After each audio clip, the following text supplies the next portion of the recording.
Hello, everybody. Welcome to, I feel like I should be in a Dracula cape or something. Welcome to Frights Around the Table, the first of multiple streams devoted to spooky, scary stuff, kids. Now, I tried to do this last year, October time, and I actually didn't have any games in my collection that footed the bill. I was really reaching. I think Omelette, you and I streamed Wingspan online for a Halloween game just because it had like a fall background that you could pick. I was really reaching, but this past year, I've sort of tried to amass spooky, scary, as scary as they come for board games, games to play with, play with you on stream or play at you on stream. I don't know. As you'll notice, Cheryl is missing because she's being murdered. Now, what we're going to play today is a game called Scooby Doo Escape from the Haunted Mansion. Guten Tag. Let me say hello to everybody before we get into that. Hi, Omelette. Harvest-themed Wingspan. Yeah, it wasn't super scary, but I tried to use the Raven in promos for it. You can watch that stream, by the way. If you go, that's what I forgot to link. If you go to nightsaroundthetable.com, you can check the Frights Around the Table badge. It'll give you the whole calendar of stuff that's coming up for the rest of the month. So what we're playing after this, next week we're playing... if I can remember, we're playing The Mirroring of Mary King, which is about a ghostly possession. It's a 2-player only game. And then we're going to play Mansions of Madness 2nd Edition, which is only scary because I paid over $100 for it and haven't played it yet. Does that send chills through your spine or what? And then following Mansions of Madness the next week, hopefully if it arrives in time and the mail bots are working their little tails off to get it to me, we're going to play Psychic Pizza Deliverers Go to the Ghost Town, which is a game that I think we can play together. What I'm going to try to do is see if Cheryl or somebody can play it with me, and that other player is going to have their back to the monitor and won't be able to see. So it's like a one versus many kind of thing. Not really. It's like a game where one person sort of like DMs the whole experience, and the other players are playing and trying to do stuff. I subbed last week, says DJ Mafia. Welcome, DJ Mafia. Hi, Varys. Rip Shersha. I know it's sad that she got murdered. I'm not gonna provide you any details. She's thoroughly murdered because that's Halloweeny and scary. I'm sure we'll see her later, perhaps in her spectral form. The other thing that I have going on for this stream, I think I mentioned in the last stream, was that I streamed for about a year, twice a week. I got to say this really fast. I got 59 seconds to say it, and I made $100 streaming twice a week for 4 or 5 hours, and I made $100 in a year. That's because I didn't have ads turned on, and now I have ads turned on, but I couldn't tell when they were happening, and now I can tell when they're happening. So I have a bar across the top of my screen, and I know when an ad is about to cue. If you don't want to see ads, by all means, I don't blame you. Please subscribe to this channel. And if you don't want to pay to subscribe to this channel, but you are an Amazon Prime subscriber, then you can go to Amazon Prime Gaming and you can get a free subscription to your favorite channel on Twitch. And I hope that this one's in the running. I don't know. Is that a sound plea? Every once in a while, you'll see a timer with going through the chat with a link to a page where you can go and it'll give you all the instructions about how to do that if you're not too sure how that goes. So if you get a free subscription, it's money straight out of Jeff Bezos' pocket and into mine. It's not very much, but every little bit helps. We'll be right back. There. And then everybody who's subscribed will now see this part. And they're running an ad probably for Swiffer. I'm guessing it's going to be for Swiffer. I don't know what kind of ads that you guys get on YouTube or other platforms, but it's like, isn't this the whole reason I have to, on every single website, click the cookie button and tell it my preference? Because I want it to be in my head so it shows me stuff that I care about. But yet it's always Bounty paper towels that it's trying to sell me. And it's like, look at me. Do I look like a guy who uses paper towels? Not really. Wow, my banner up at the top says ads starting soon, so I clearly don't quite have the hang of it. You see adverts for Jiffy Lube, DJ Mafia. Do they have Jiffy Lube in Britainland? I don't even know. So I don't know what to do while ads play. I don't know if we just talk amongst ourselves. The ad's 1 minute and 39 seconds. If you want to see a little bit of like behind the scenes inside baseball, and again, I don't know if they cut this stuff out when it goes to YouTube. But what they did was the ad rev share, and that's like not the only way to make money on a platform like this, but one of the key ways to get sort of a steady kind of thing going. So the ad rev split was like this much to Jeff and like this much to the streamer, which makes sense because Jeff really gives it his all on these streams, right? He really pours his heart into it. So now they upped it so that you get more of an ad rev share, but of course you have to show more more ads. So I immediately went and started pulling the capitalist dials and levers and saying, let's do that. Let's show more ads. Great. Moto Edge commercial and asterisk. Is it a swear word, Anne? I want to know what their advertising is. Is it something steamy? I hope not. I don't think that's allowed. Sorry what the commercial says. Welcome to the channel. Yeah, good. Thank you for joining me. We'll get to it in 18 seconds. Everyone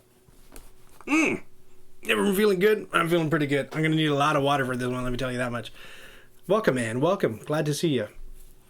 5 seconds and we're ready to go. Here we go. Okay. And welcome back. Ads over. Thank you for surviving through that.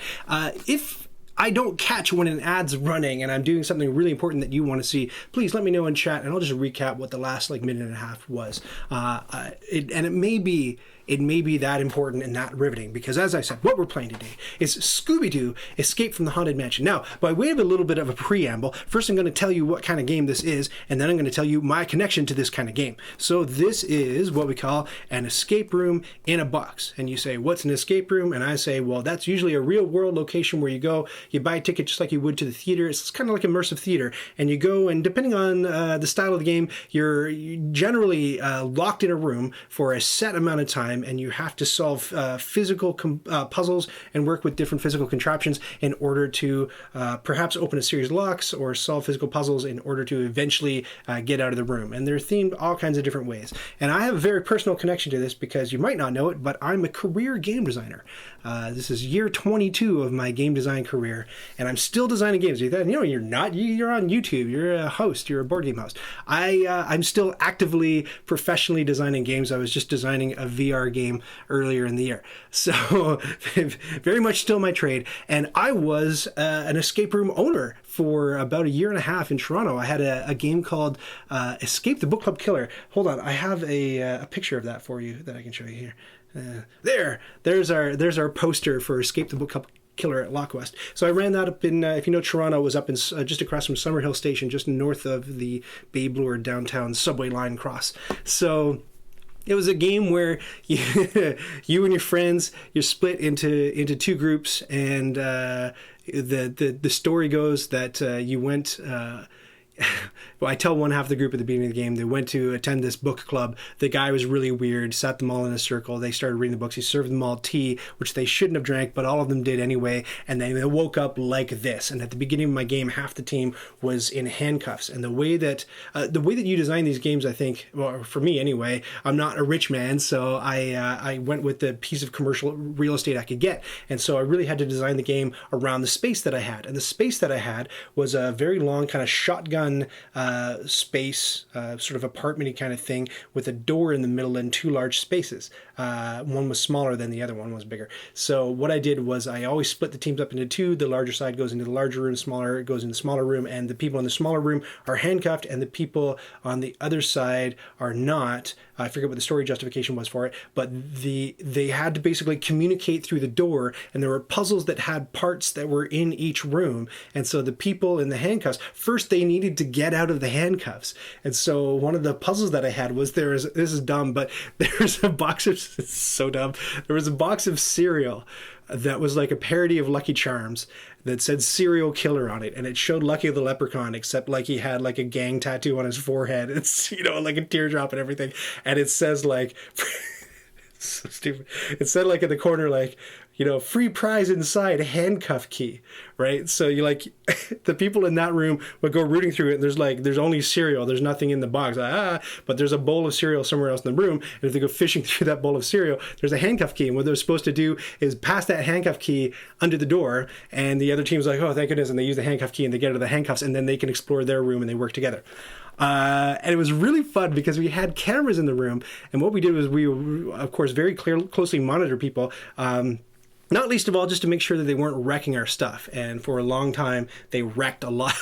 Just so many things. You had to have triples and quadruple copies of everything because they would just destroy absolutely everything. It was the worst. Anyway, watching them, it was funny to see certain groups who had really bad communication, and if the one group in the small room didn't communicate that they were handcuffed to the radiator, then the other group had no idea. And when they found the handcuff key, they'd be like, oh, that's interesting. I'll use that when there's handcuffs to unlock, and they'd throw it away. And so the other half of the team would be stuck hopelessly. Now, we had a hint system in the game. There's a hint system in this game, too, that I'll show you in a second. But we had a hint, that's kind of a requirement. We had a hint system in the game where there was a telephone, like an old school rotary telephone, that we could ring from the main foyer. And we would impersonate, or we would do impressions, like improv hints of like different, like, hey, I'm calling from the, I don't know, we were like refrigerator repairman or whatever. Anyway, we would give people who picked up the phone and they're like handcuffed, we give the clues about what they're supposed to do next. So if people got hopelessly stuck like that, we had a way, hopefully, to try to get them unstuck. That's a little bit about, ooh, there it goes again. Escape the Book Club Killer at LawQuest. I also mentioned LawQuest because this game is part of a series. So what they did was, not everybody can afford to go to an escape game. They were quite expensive. I think I had to charge like $25 or $30 a ticket, which was quite pricey. And even at that rate, it wasn't even enough to keep the doors open or locked. I don't know what you say in an escape room. But then people started figuring out, oh, you can offer nowhere near the same level of experience, but you could offer something where you're solving little puzzles. You could do it just like a mail-away version. So then later on, I got a job. I actually shut the company down because I got a job at the Mysterious Package Company, which is like a mail-away gift thing that tells a story through forged artifacts. I should really pay attention to chat. Is this going to take 5 hours, says DJ McVie. DJ McVie, this is a short game, so I'm making sure that everybody's getting their money's worth on this. If I don't go at least 5 hours on the stream, how is anybody going to know if this game is as good as Great Western Trail: Argentina? Right, back to it. We'll get there. What are you in such a hurry for? Give me a... Okay, we'll get there. All right. I ran an escape room until I got out. Yeah, man. Like, when COVID hit, I said to myself numerous times, thank God I don't run an escape room anymore. Like, could you imagine having a business where the entire business is people come to you and do... I'm sure lots of other businesses were in the same boat, but man, that was just like a little... So I worked for the Mysterious Package Company. They did mail-away experiences, and I worked for a particular product within the company that had puzzles in it. They hired me as a narrative designer and puzzle designer for it. So I was designing puzzles for that, and I've designed puzzles through LawQuest for other companies, CBC and Niantic, the people who make Pokemon Go. I bring that all up because... Why do I... So this isn't a series. This is one of many different escape game experiences in a box that you can get. None of them are as good as the real thing, and I say that having played none of them, so what the heck do I know? But this will be the first one that I've ever played. I traveled the world playing escape games before I designed and launched my own company, and then I got super burnt out on them, and I didn't want to look at another escape game for the rest of my life. It's a little bit different now, so I think I've healed enough that I can now give one of these a shot. So this is designed by a team, a duo of board game designers, Senfong Lim and Jay Cormier, and this is by the Op, and the Op, if you know them, the USA Op League, they do a bunch of like licensed board games.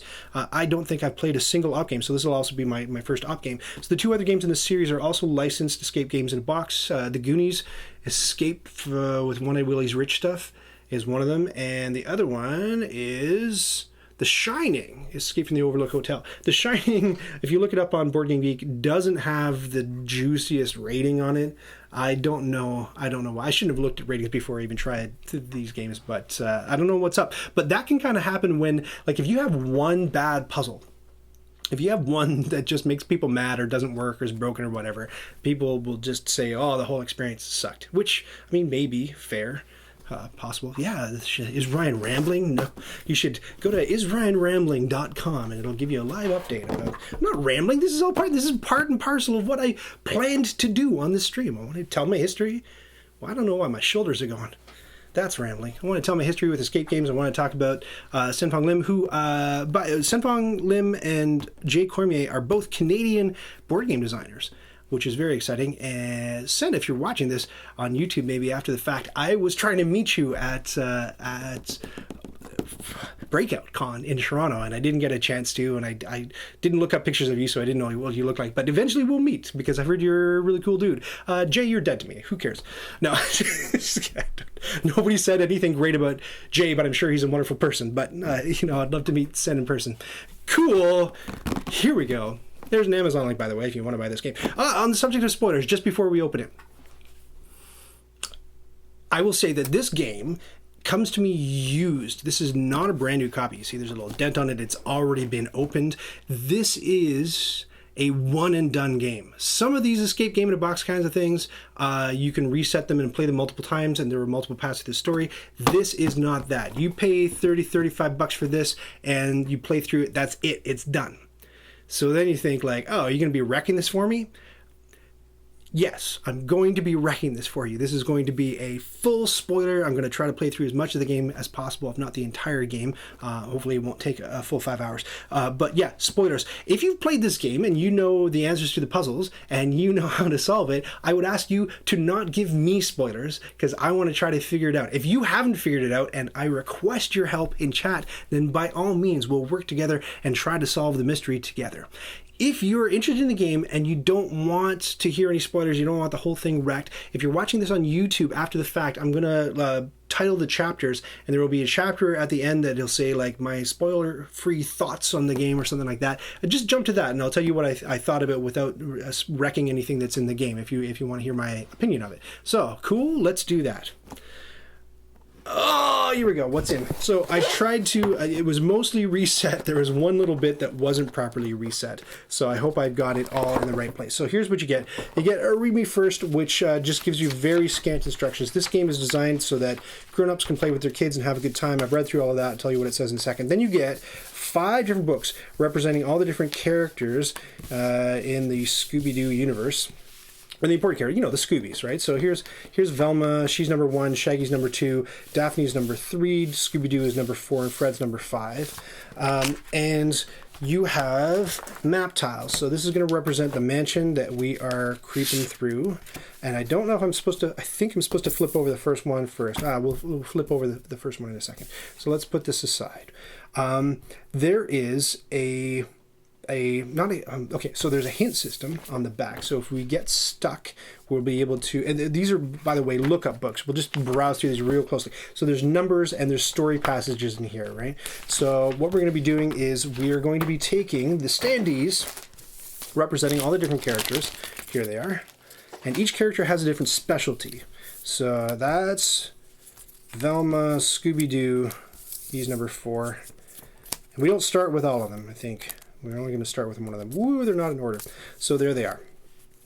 So Velma's specialty is research. Shaggy can eat things. Daphne can use things. Scooby can smell things. And Fred can investigate things. So what we're going to do, I might as well flip this over because I think I can. I don't know. Is if you want, say, for example, Fred to investigate something, you're going to take his standee and you want him to investigate this door. Well, you put him here and it makes 5301, and then you go and you grab Fred's book and you look up 5301 and you read that passage, and that's what you do to examine that thing.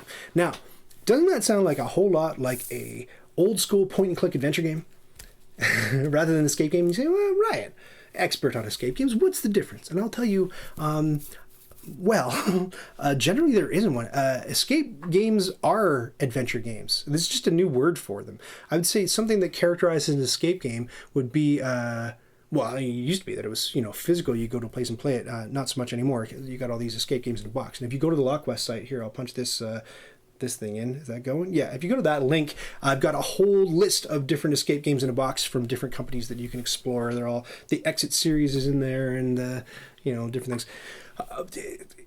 I think a clock, a timer, would be a good way to differentiate escape games from adventure games. Adventure games generally aren't timed. You're at your own pace. This one, some escape games in a box are timed.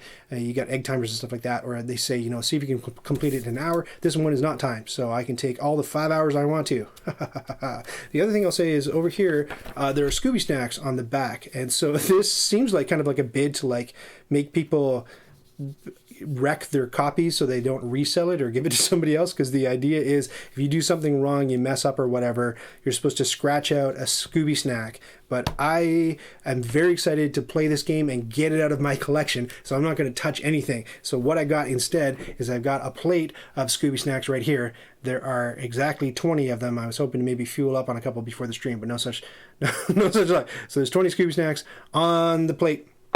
And I forget the circumstances where we eat Scooby snacks, but it's like be the taste of sweet, sweet failure. I can't wait to mess up. Hold on, let's see the rule book where it tells us what to do. Scooby Snacks. When attempting to solve a puzzle, such as opening a locked door, and you enter the wrong code, the narrative book will instruct you to eat a Scooby Snack, which you will record by marking off one of the Scooby Snacks on page 8 of this manual. This will affect your score at the end of the game. So it's a little bit like if you played Sherlock Holmes Consulting Detective. Every lead you follow sort of ticks down a clock or ticks down a score, and then at the end, Sherlock Holmes just blazes through the door like a big D energy and just says, "No, clearly, no," and you're like, "What? How did he solve that so fast?" And you feel like a moron, but it's somehow still fun. Cool. Great. We ready to rumble? All right. Okay. Now, one thing I will say is that this is a dirty little secret about me that you may or may not believe. I have never in my life seen Scooby Doo. And I teased that I would be doing the voices for the characters on the stream, but having not seen Scooby Doo, I don't really know what the characters sound like. So I assume that there's dialogue in these books and these story snippets, so what I'm going to have to do is just kind of like, I'll still do voices, don't worry, I'll still do character voices. I'm just going to, I'll just make it up as I go along. So I'll establish voices for all the different characters, and hopefully I get it close to, what's on the TV show and in the movies, and we'll figure it out. So I think what we have to do is start with Fred at number 5,000 to kick off the game. Let me just make sure that that's correct. Yes, entry 5,000 in Fred's book. So Fred, what's this guy all about? He looks kind of athletic, but he's got like an ascot, which is a little, I don't know. So let's give Fred a voice like this. Number 5,000. There we go. It's a long intro. Let's actually go through the characters and give them all voices. So like Scooby Doo, I believe, is a Great Dane. I did read that on Wikipedia. So Great Dane to me is kind of like they're big dogs, expensive dogs to maintain, and I think they're pretty. Like they're regal dogs. They're very noble looking when they walk. So I think Scooby Doo shall speak like this for the entire duration of the game. And the Wikipedia article told me that this dude, Shaggy, is his best friend. And Shaggy, to me, that implies that he sort of had like a gruff voice. So it'll be like, "Hey, I'm Shaggy.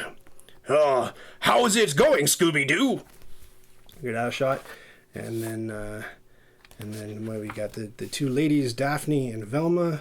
So let me think.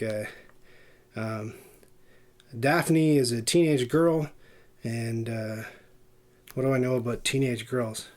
They're shiftless and lazy, and I only say this out of experience as a father. So what's the most shiftless and lazy, let me see, my name is Daphne. So she'll sound like that. And then this one, Velma, the only other sort of cartoony voice I know how to do is this one. So this is what Velma will sound like. How close was I? Pretty accurate? Here we go. Shaggy sounds very much like Casey Kasem. Oh, that's good. Yeah, Casey Kasem did the original voice, and this is a very believable Casey Kasem voice, is it not? Here we go. It's a dark and stormy night, and the Mystery Incorporated gang has been driving around the country to their next destination when Scooby smells smoke. "Row-row!" Scooby exclaims as the engine begins to overheat. Fred drives on and looks for a gas station, but all he can see is a creepy old mansion atop a hill. Ooh, we need creepy old mansion sound effects. Hold on, gang. Just a second. Yes. If they're too loud, let me know. Creepy old mansion sound effects, cute. I can't hear it. Like, hold on. I gotta put my earpiece in. Oh yeah, that sounds good. Put a pin in that. Creepy old mansion. Ready to go? Here we go. With the engine light blinking, the mystery machine sputters to a halt. Despite Shaggy and Scooby's reservation, the gang exits their trusty van and heads off toward the mansion to find help. As they walk up the winding pathway, Shaggy and Scooby feel the hairs on their necks raise in fear. Daphne bravely knocks on the door, while Scooby and Shaggy cower behind Velma. Heavy footsteps approach and the door creaks open to reveal a tall gentleman in a finely tailored suit. He scowls down at the troubled teens and says, "His lordship is not receiving guests. Please leave." Before he can shut the door, Daphne explains the gang's dilemma and the man's demeanor softens. He introduces himself as Horatio, the loyal butler of Lord Fairmont. Remember these names, I think they're important. He invites them in, saying, "Lord Fairmont would never leave anyone in distress. Please, accept our hospitality. It's the least we can do." Some of the household staff gather in the foyer to greet the Mystery Inc. gang. Horatio introduces, oh god, there's tons of them, the gardener, Gloria Green, and Chef Chloe LeBon. Chef LeBon eyes Shaggy and Scooby suspiciously while brandishing a razor-sharp butcher knife. "Mr. Benson must still be up to his elbows in grease fixing Lord Fairmont's car," says Horatio. "He can take a look at your van in the morning. Let me show you to the guest house." Suddenly, lightning flashes in the night sky and lights flicker on and off.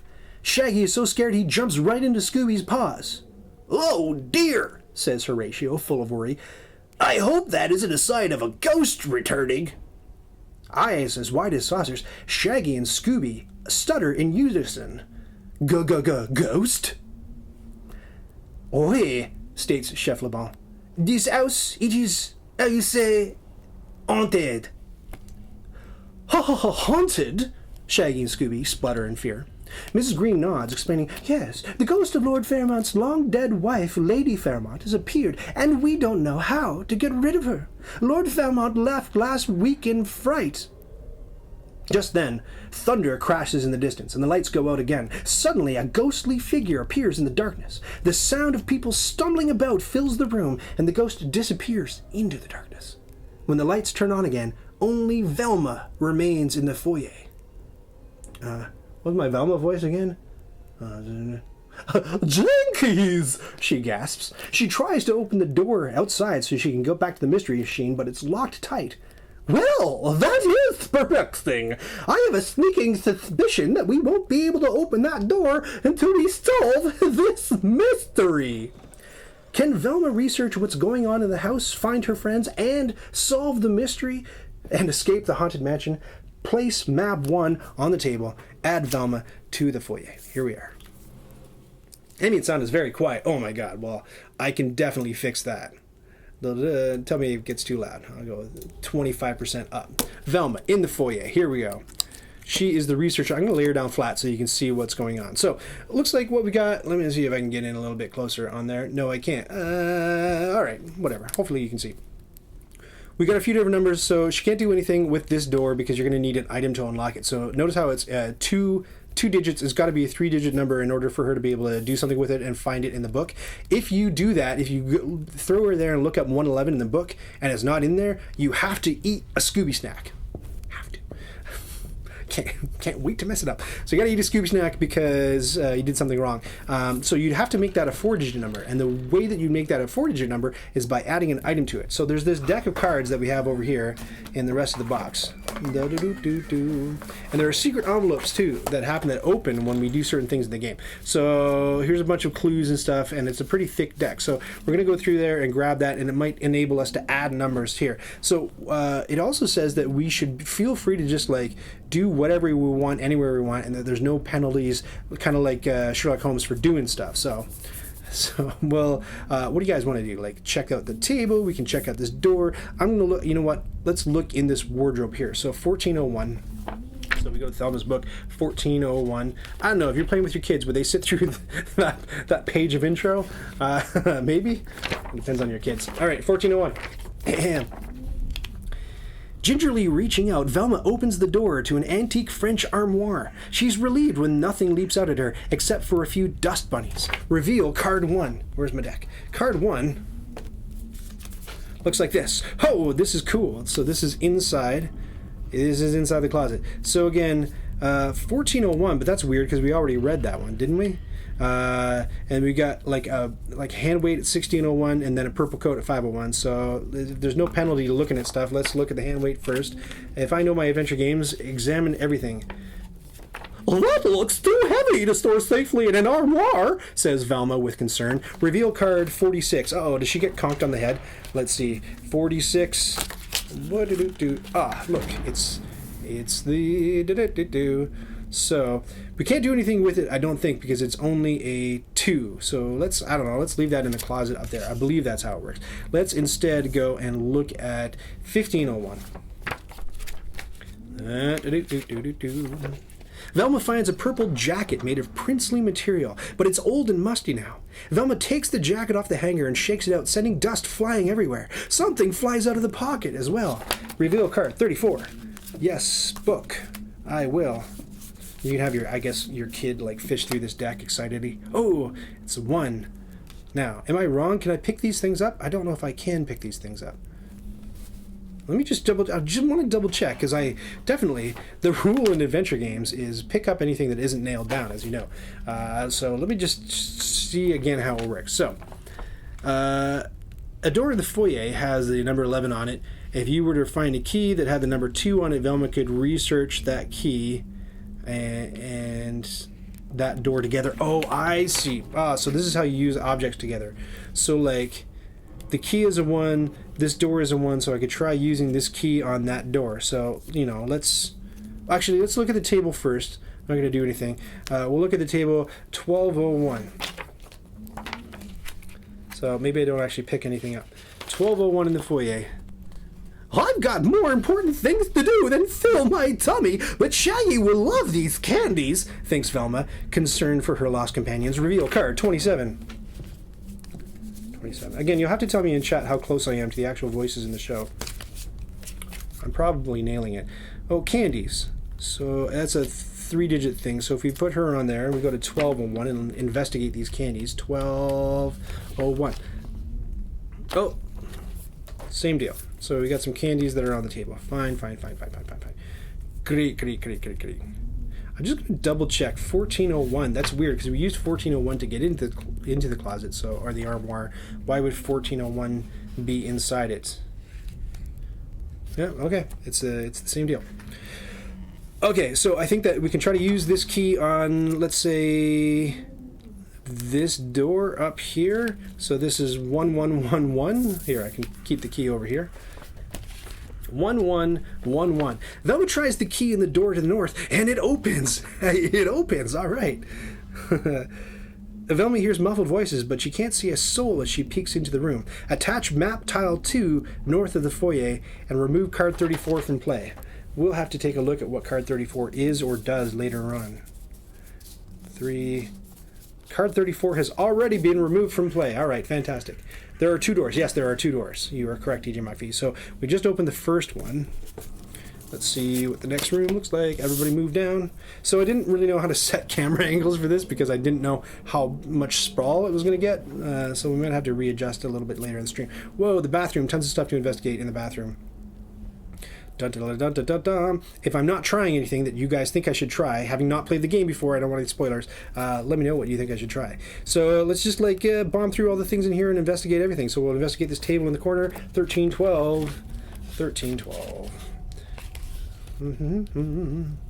What a curious assortment of instruments, thinks Velma as she looks at the contents of the shelf in the northeast corner of the room. Northeast corner of the room. Oh, did I not put the door the correct way? Northeast corner of the room, and I went through this door. Oh, okay. You know what? I'm gonna remember that. So if that's north and northeast, so let's orient this so that we know where. Because that seems, I don't know about you guys, but that seems mighty suspicious. So the northeast corner of the room. This is that we would call that out like that. You know what I'm saying? What were we on here? 1312. What do a triangle, a tambourine, and a xylophone have in common? Reveal card 44. Triangle, xylophone, tambourine. Well, they're all percussion instruments for one thing. Well, let's take a look at them, shall we? 13, 12. 13, 12. Oh, that's all. It's the same thing. That's the card I used to get in there. Okay, so let's put that sort of to the side. Oh, but look, they've got letters on them. This one says A, this one says G, this one says D. Good to know. Good to know. And together, that spells GAD. Okay. I don't know. Let's keep looking at things. The piano, 11112, 111, 11112. The muffled sounds of a struggle are coming from a highly polished grand piano in the center of the room. Ghostly moanings echo through the air. There's no such thing as ghosts. Trust in science. Velma mutters. Oh, that wasn't really a mutter. Velma mutters to herself, shaking her head as she moves forward bravely. Like, let me out of here, the voice moans. Jiggies, cries Velma. Shaggy, is that you? Yeah, it's me, his disembodied voice replies, hauntingly. Hauntingly. Where are you? Like, I think I'm inside the piano. When the lights went out, I found myself in this room. Then I saw the ghost of Lady Fairmont, but she didn't notice me. It was playing the piano. It played 3 loud notes, and the piano lid suddenly opened. So I hid inside to get away from it, but then, like, the lid shut. It was Slam City. Can you get me out of here, like, pronto? Velma has no idea how to help Shaggy out. Yet. She knows she'll find clues that will be instrumental in freeing him if she researches more. Wait a second. I have a feeling I know what's going on here. It would appear to me that the suspiciously written code on these musical instruments are the notes we have to play on the piano. I'm just not too sure functionally in the game how we do that. Unless it's like... I don't know. Here, we'll get them out in a second. Let's look at 1412. 1412. Gad, I know exactly. There are compass points on the first card. Ooh, you were right. There are compass points on the first card. Wait a second. Wait just a second. Yeah, north. No. Well, isn't that curious? We went through the 11 door, didn't we? Because look at this. We went through the 11 door and it says that's north. And then the card said that the table was in the northeast of the... So there's the doors lined up. It said it was in the northeast of the room, but that's the northeast of the room. So is the house rotating or is that just a bug? Is that an error? I don't know. And let's keep it like this anyway. Something fishy's going on here, gang. So 1412. 1412. Here we go. Yeah. The other lady uses things. Okay, thanks, DJ Muffy. You're right. Yes, ability Daphne use. So maybe Daphne has to come and use the instruments. 1412. Those are some odd instruments, says Velma, looking at the table. On it sits a brass trumpet, a finely crafted Romanian accordion, and maracas that might have accompanied Lord Fairmont home from an expedition to the Mayan ruins. Reveal card 45. Let's take a look. This is fast going to outstrip my my table space, but we'll worry about that when the time comes. So far, no Scooby snacks eaten. All right, here they are. Look, more letters on the instruments. We got an F on the trumpet. Double B's on the maracas, and what's that, a microwave? What did it say, accordion? There's an E on the accordion. Now, knowing what I know about instruments, well, let me see. This one has, let's see, this one, so you hit both of these, and both of these are percussion, and piano is kind of like more of a percussive instrument because you're hitting hammers. I don't know. Maybe we don't have to worry about that quite yet. I'm already trying to is the house rotating? That's maybe too much. Though I did play an escape game once where a room rotated and it was phenomenally cool. That bit was. The rest of it was kind of stinky, but cool. All right. So she's investigated that. 1512. Might have chosen voices that didn't wreck my vocal cords so quickly. Here we go, 1512. There's a music stand with a book on it. Well, I can sight read music, but this might be useful for someone who can't, says Velma. Reveal card 35. Here we go. It's a clue for the musical instrument puzzle.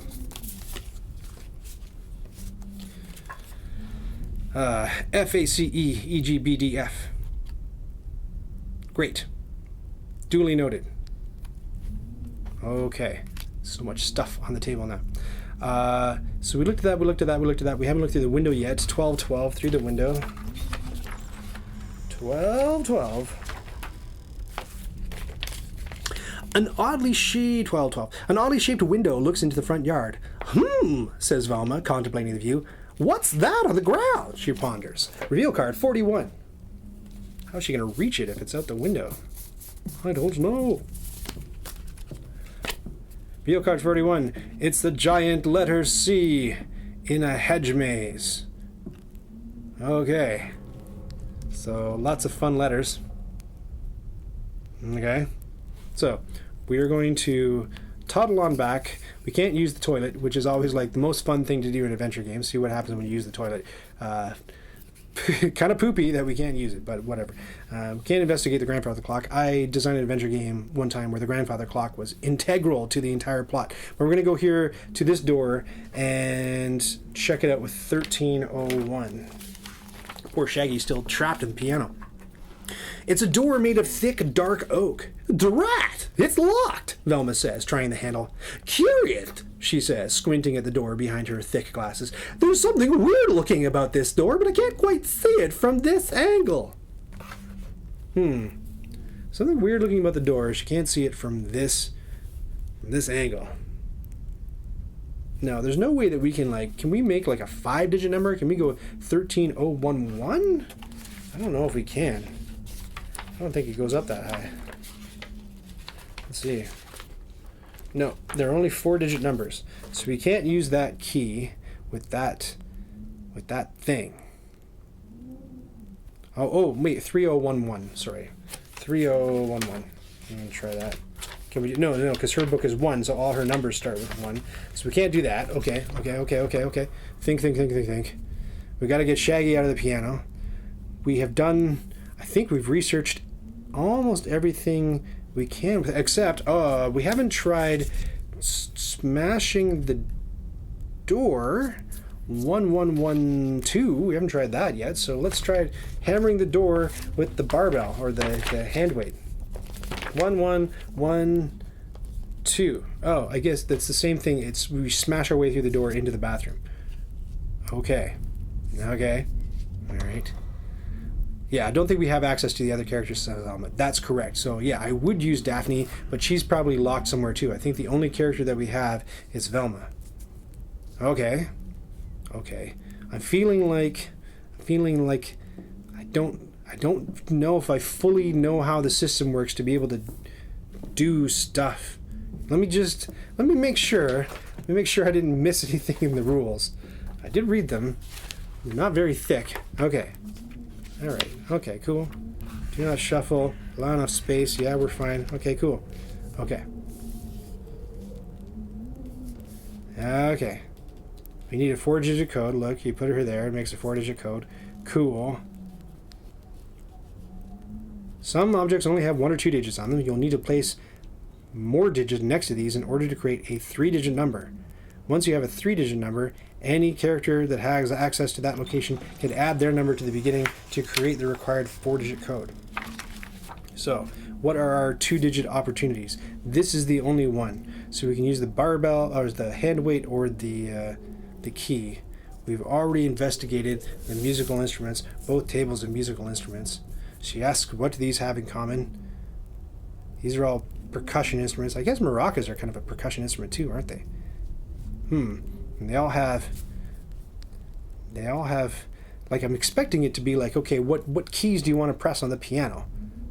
But I don't know how to do it in the game system. You know what I'm saying? I don't know how to do it. How do you, oh wait, is there something going on? Something going on with the, it looks like, I wouldn't be surprised, but it looks like there's something like maybe there will be a red decoder and there's a secret going on in these candies, because I can kind of see something wiggling through in the darkness of these candies. I wouldn't be surprised if one of those secret envelopes has something like that later on. But for now, how do we make the game let us play the piano? Let me just check 1112 again. Reveal card 22. Oh, did I not do that? Is that what the problem? Maybe that's what it is. Reveal card 2. I forgot to reveal a card. I missed an instruction. Reveal card 22. Okay. Aha! There we go. So 1612. Oh, I see what's going on. I solved the puzzle immediately. So let's see if you can as well. I know that's hard to see. You know what? I'm gonna put this on an even closer cam so that you can take a closer look at it. Is that closer yet? Hold on. We might need to go even. I'm gonna bring that right in here. There we go. Yes. See what's going on there? 1612. But we're looking at the journal right now. The journal is 1612. We're looking at the journal on the piano. Right, on the card that I was just showing you. So, back to the journal. Yes.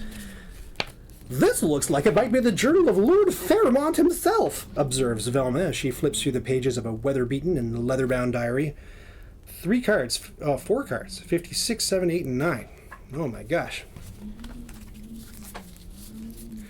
The edge of the bowl looks interesting. Yeah, let's take a look at that too. I'll put that on the close-up cam as well.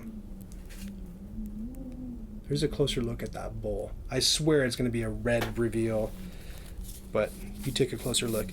56, 57, 58, and 59.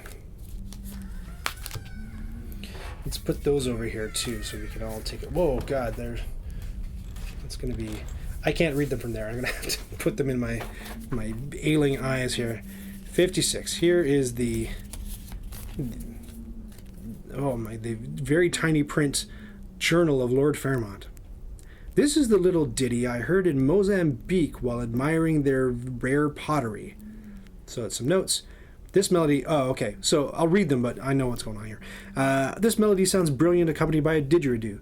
This throat-singing tune was about Inuit sculptures. I learned this from my guide while wearing a mask in the Mayan ruins.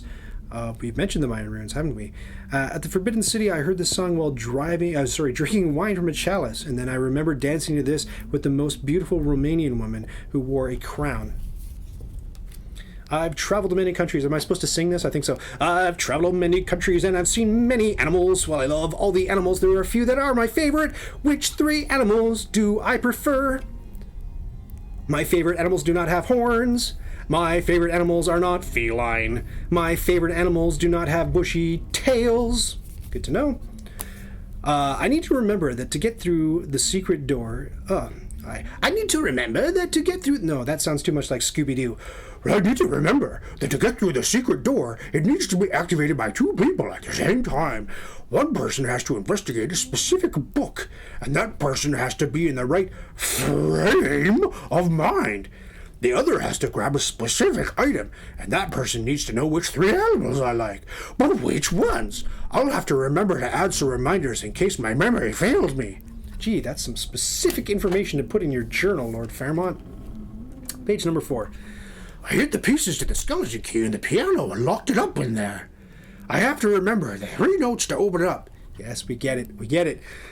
And maybe I will put a sticker on the piano to remind me. Oh boy, okay, so I feel like I figured it out like 4 beats ago, but it's really kind of like telegraphing the answer. Okay, so here's the sticker on the piano, and they tried to do the old contrasty thing, so not great for people with poor vision. But it's got a triangle, a circle, and a square.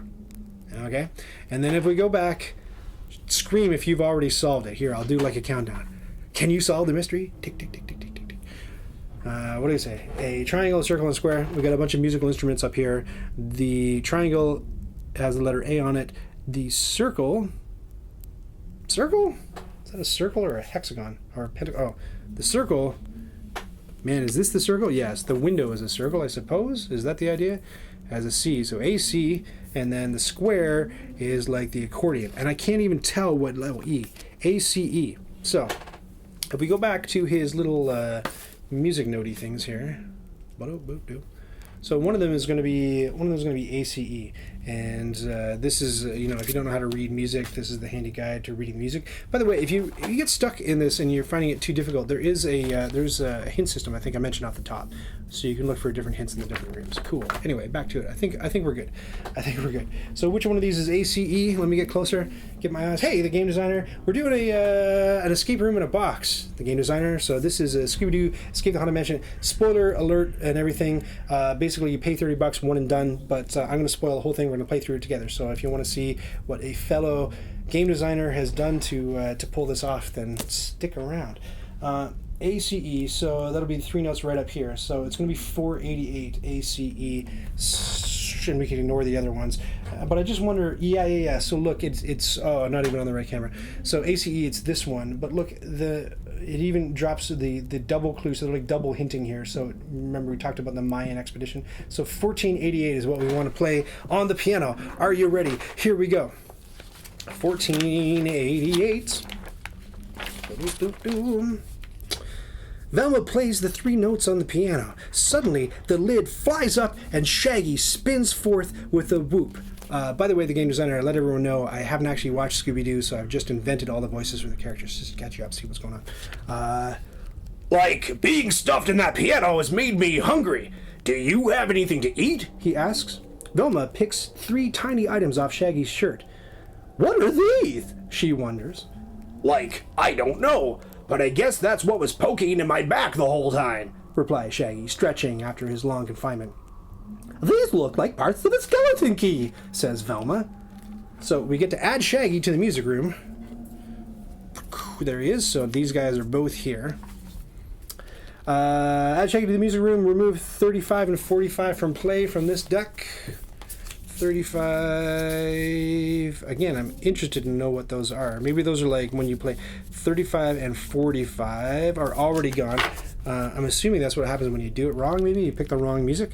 Kind of like, that's very Goonies. I'm sure that like when they did the Goonies, same designers, when they did the Goonies game, they had to have one where they were playing music on a bone piano. I wonder how they did it differently. Remove those and then open envelope 1. Ooh. So there's a series of secret envelopes inside the box. So we get to open this one because we have been instructed. And this is the one that wasn't put away properly. So I confess to you, I have seen what's in this one. But let's create some room here, and I'll dump the contents onto a little thing here. So it's a skeleton key. How does the bathroom relate to the music room? I missed that. It's like, you have a big meal. You decide to go blow a few notes on the old trumpet, and then you go to the music note and play some music. Great. So back to here. We got sort of a like tetrominoes, and they are true tetrominoes because they have 4 squares, and I'm a nerd. If they had more than 4 squares, then they would be polyominoes. So, interesting. Now, with these games, whenever you get stuck, and obviously we don't really know how to put this key together, there's no real answer. Oh wait, there is. Oh my god, there's a clue. Look everybody, a clue. Look, gang. So you found the pieces to a skeleton key. You'll need to put some of these in certain order to get through a few doors. Only one number should ever be in any column, and it doesn't matter the orientation of each number. This will make more sense when you need to use it. To use it, research, then use the 3 digits from the skeleton key. Now, I don't think we have enough information to put the skeleton key together yet. So I think what we need to do is the other thing that was unlocked, right? So it's all locks and keys, right? We just opened a door, and that door was Shaggy wasn't available. Now we've opened the door, and now Shaggy is available, using our key, which was the music notes and the piano. Shaggy's available, so we can walk him around and do what Shaggy does. Let me just put some of these cards, sort of tuck. I don't know what to do with them. I don't know, put them kind of like ish here. Just remember we can look out the window over there in case that's important later. Great, because I am a fan of like puzzles that get reused, or like pieces of puzzles where you think I did that in my escape room where like you thought you were done with something, and I remember one team getting quite annoyed with me because I had sorry, I had a puzzle where an element gets used in the puzzle and then it gets reused in a later puzzle, and they got upset because they said, well, we've been to a bunch of escape games, and like the unwritten rule is once you use a thing, it's like dead, it's done, it's burned, and you don't have to use it in anything else. I was like, what are you gonna do? I guess I'm like a different guy who designed a different game. Great, here we go. Shaggy, what can Shaggy do? He can eat. And what can we eat? Well, clearly we want to go and chow down on some of those candies. So I'm going to move Shaggy down into the foyer here. And we're going to go 2201 and snarf some of those, or scarf some of those candies. Some escape rooms have a one-use rule. Yeah, you know what? And if maybe, I don't know, maybe if it was a one-use rule, I might telegraph that at the top. The only rules I was really telling people was like, don't break things. Just don't. And they didn't listen. Oh, the awful stories I could tell you. They broke everything frequently, and expensive things too. The worst was the coolest part of my escape room was that I had this jewelry box, and you opened it, and as you opened it, a drawer slid out of the bottom, you know, that kind of thing. But it was really nice. It was made of like fake teak or something like that. But like even fake stuff, like we can't afford real teak, and now even the fake thing is expensive. So the box cost about $80, and it did something really cool and magical and neat in the game. And I won't tell you what that is, but it was awesome. But I got it from a place called Bombay, and that was a place that did this kind of like colonial, like imagine you were like a British person setting up shop in like a Zulu war camp, and you had your tent and your big, you know, armoire and your wingback chair and everything. It was like that kind of feel for all their stuff. You know, everything looked like, you know, it was made of fake ivory, and it was that kind of thing. Kind of gross now that I look back at it. But I bought it from there, and I called around to the different stores. I said, do you have a bunch of these available? They said, oh yeah, there's one at this store, there's one at this store. So I bought a couple of them for $80 a piece because they were a showpiece to the game. And I rigged them up so they all did what they needed to do in the game. And man, did they ever get wrecked. One team, the guy couldn't get the box to work the way he wanted to, so he like physically ripped the lid of the box off its hinges. It's an $80 box, and it was ruined forever. And I was just like, the things people did in this game, awful. I would design differently, that's for sure. And when I would go into games and it would be like all cheap crap around the room that wasn't cleaned very well, I'd be like, this doesn't feel very nice. What am I paying my money for? And I realized it's just because people go in there, they take a big poop, they grind their heels into the carpet, and they leave, and that's why it looks like that. I get it now. Okay, cool. So let me get a drink of water. This is hard work voiceover, cartoon voiceover.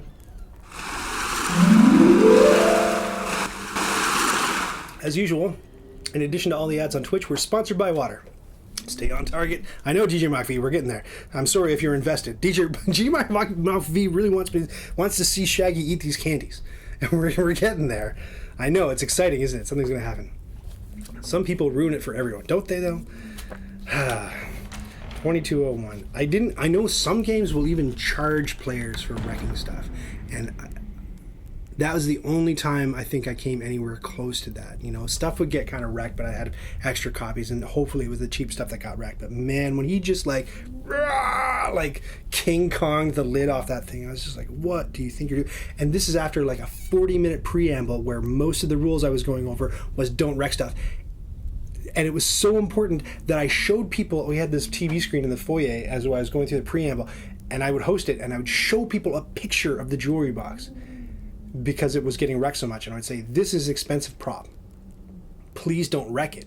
And this guy, the reason I mentioned it was from Bombay was because soon after I opened the escape room, Bombay like went out of business, and I couldn't get the box anymore. And here's this guy, the stress of running that business. 2201, here we go. Shaggy's eating some candies. Like, don't mind if I do. All this hiding makes me hungry, Shaggy says, his stomach growling. The strawberry candies are delicious. Lord Fairmont has great taste. Wait, what's that on the bottom of the bowl? Remove card 27 from play and reveal card 28. What's card 20? Am I allowed to look at the ones that I reveal? Is that like him choking on a candy and dying? So it's I already have revealed card 27 wherever it is. What happens when he eats the candy? Oh, look! Oh, it's puzzle time. It's puzzle time. Now it looks like, you tell me if you're thinking the same thing, but it looks like we should be able to take our skeleton key pieces and Tetris them in here somehow. Remember, there's only one unique number on each row. And I think we need a little bit of Tetrising music too to do this. So, dun dun dun dun dun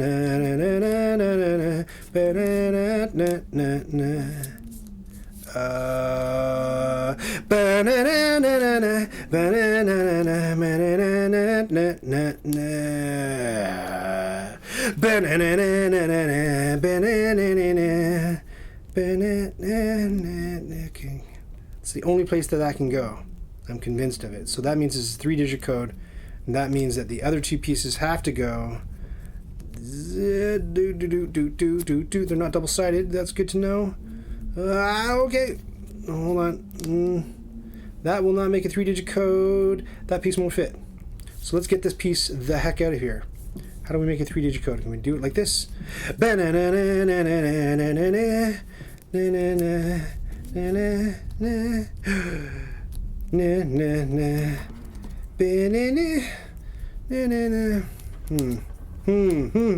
Hold on now. Hold on. Just try getting like 3 of them lined up together outside the shape. No. It's not going to do. No. Okay. All right. If you see the solution and you're crying right now, I apologize. Oh.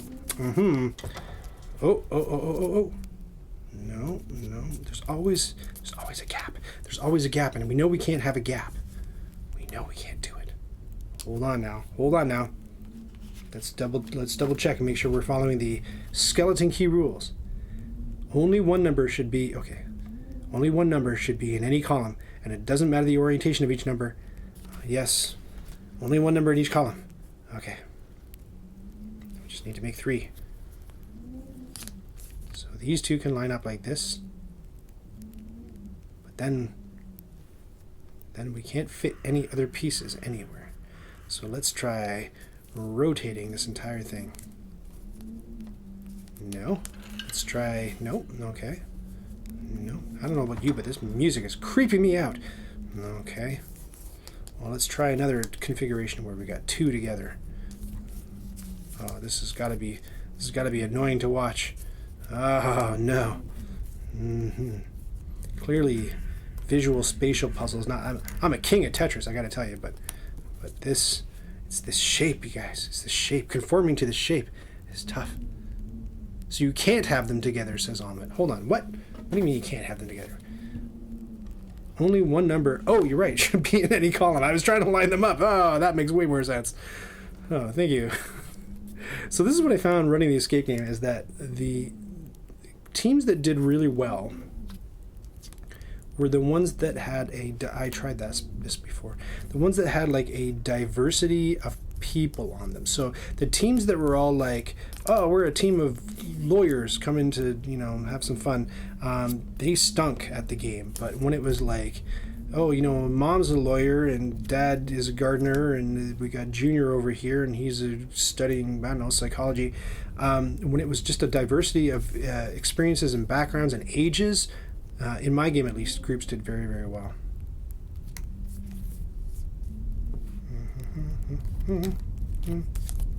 What's a column? That's my next question. What does the game want me to think a column is? I'm going to lock that down there. I'm going to do that, and the last thing won't fit. All right, we're going to do that. Aha! I've done it. Aha!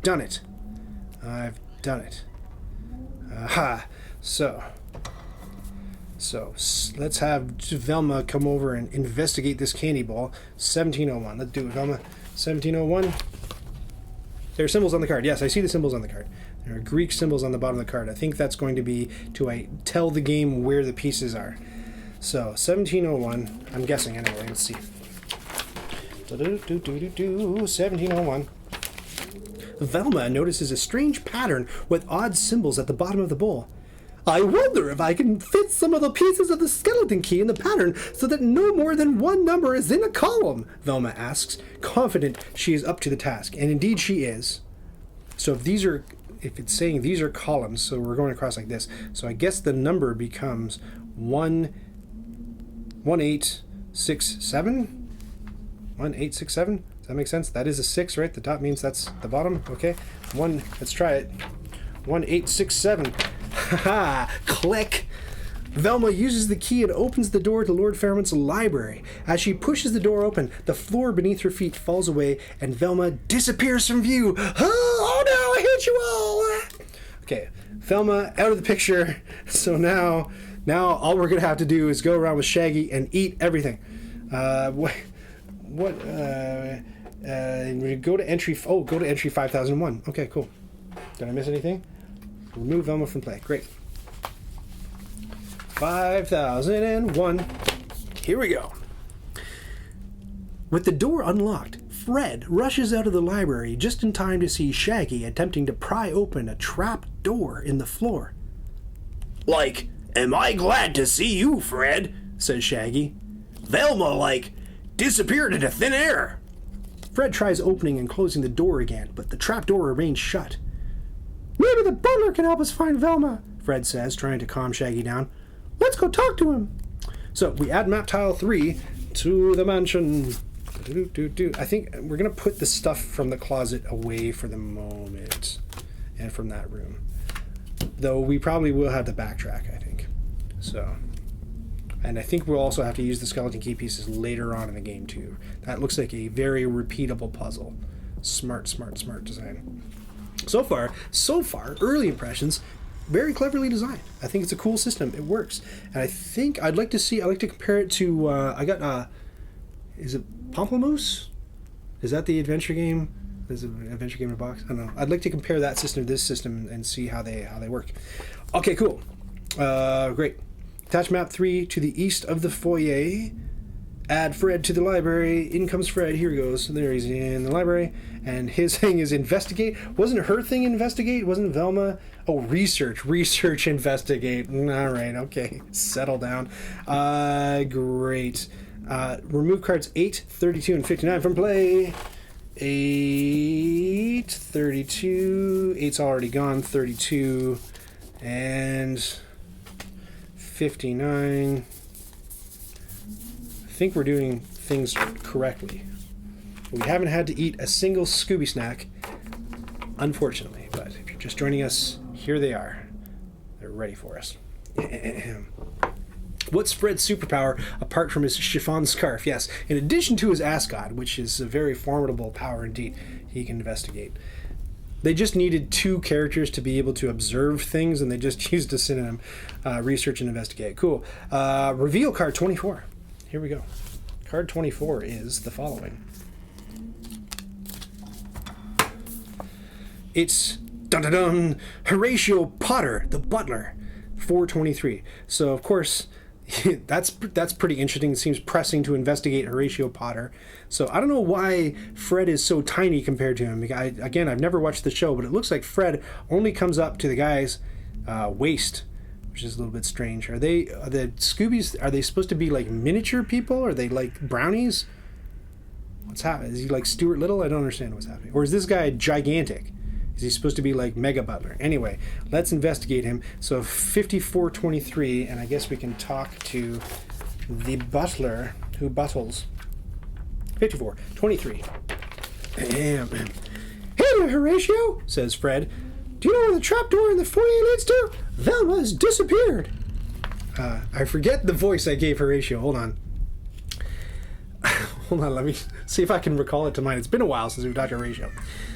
Fret not, young Master Fred. Your friend will likely show up in the game room. Might I remind you to be careful of touching anything? His lordship is very particular, Horatio stammers. He doesn't much like it when things are moved about. Why, just today at mealtime, Mrs. Green switched seats with Mr. Benson. Can you imagine if Lord Fairmont had been present? That would never have happened, says Horatio stiffly. I don't know how stiff my voice is for him. Have you seen any of our other friends since the lights went out? Asks Fred. Well, If the ghost of Lady Fairmont has chased them into the gallery, they'll have to find the secret lever to get out, and even I don't know where it is. His lordship was always writing clues down to help him remember how to get around his strange house he built, replies Horatio. Please try not to make a mess, because someone's responsible for cleaning up after everyone else around here, he sighs. Even with a ghost haunting in the manor, there's always work to be done, explains Horatio. Once again, I have never watched Scooby Doo, but based on the Wikipedia article I read, I have suspicions about Horatio. Is all I'm saying. You got a guy who doesn't look anything like a ghost, and he's complaining. I'm throwing it out again. I don't want to wreck it. I don't want to dare suggest that this all ends with a guy in a ghost mask. I don't want to say that at all. Let's not wreck it. Let's get there when we get there. All right, Horatio, get out of here. Yuck. So Fred's got 3 things to investigate. First thing is I'm noticing that, interestingly, some of these cards have little shiny circles on them. Have you noticed this? Look, there's a shiny circle here and there's a shiny circle here. I wonder if that'll play in later. I don't know what those are supposed to be. Is that a dog bowl? I don't know what that is. Anyway, here we go. 5323 in Fred's book. 5323. Yes. Fred notices that some of the books seem to be fake and part of a mechanism. Who's he talking to? He's talking to someone, but I think he's alone. Oh no, Shaggy's in here too. I forgot. Shaggy's in here. Don't touch those books until we know which one is the correct book. We don't want to set off a trap, he warns. Fair, fine. Shaggy could try eating the books. But instead, let's take Fred to the door and just see if we can get through that door. I'm suspecting another 5129, another skeleton key puzzle, but let's see. Fred tries to open the door to the north, but it's locked. He can hear someone on the other side of it banging loudly. Oh my, it's Daphne. Oh, heavens to Betsy. It's getting steamy. Oh, I see what they mean. Okay. Daphne, are you okay? Asks Fred, full of concern. Am I ever glad to hear your voice? Daphne replies, relieved. I ran this way when the lights went out. I'm in a room with all sorts of photographs of animals on the wall. I tried picking the lock with my bobby pins, but that didn't work. I think we're going to need to work together to solve this one, gang. Look at that. It's exactly what I did in my escape game. You got the 2 teams. They're split into 2 rooms with a door in the middle, and they have to communicate back and forth. So she's got pictures of animals, and these guys know that Lord Fairmont has written about his famous animals, favorite animals, here in his journal, which we'll investigate in a second. Okay, cool. So Daphne's on the other side. We're ready to free her. But let's go take a look at the books in the middle of the room. 5223. I'm having a feeling that Shaggy's going to have to eat something unorthodox to advance the plot, but let's see. 5223. There's a circle thing on the piano and next to the tambourine. Let's take a closer look. Circle thing on the piano. Oh, on the piano card, did you mean? Where is the piano card? Shoop. Yep, there's the circle. And on the tambourine. Where's the tambourine? Oh, yes, right here. Look, they're everywhere. They're everywhere, you're right. Definitely, probably like a color-coded puzzle or something. We'll see. Right, 5223. This desk must be where Lord Fairmont sat to write his journals, deduces Fred, noticing a loose page that matches the journal in the gang's possession. Read card 29. 29. Good card. Here we go. Dun-dun-dun. What's his voice sound like again? My favorite animals don't have names, says Lord Fairmont. So, So, we gotta go read about his favorite animals again.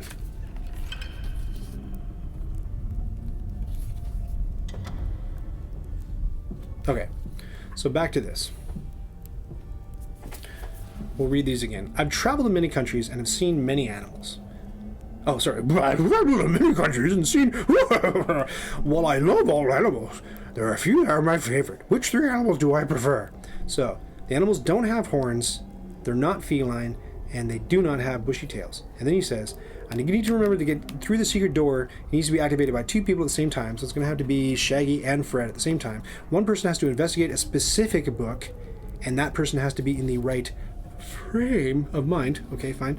The other has to grab a specific item, and that person needs to know which 3 animals I like. But which ones, I'll have to add some reminders in case my memory fails me. Is there some... Oh, right. So Fred, there's a lock that's opened that I totally forgot about. We've got Fred now. He's a new character. And although Velma has investigated all the stuff in this room, Fred has not. So let's take Fred into this room and see 5201. We're juggling books now, friends. 5201. Upon further investigation, Fred finds some writing etched in the bottom of the candy bowl. We've done it. It says Gallery Puzzle 1, Favorites. Gallery Puzzle 2, Frame. Favorites and frame. Got that? Remember that. Okay, cool. So, what else should we investigate with Fred? Let's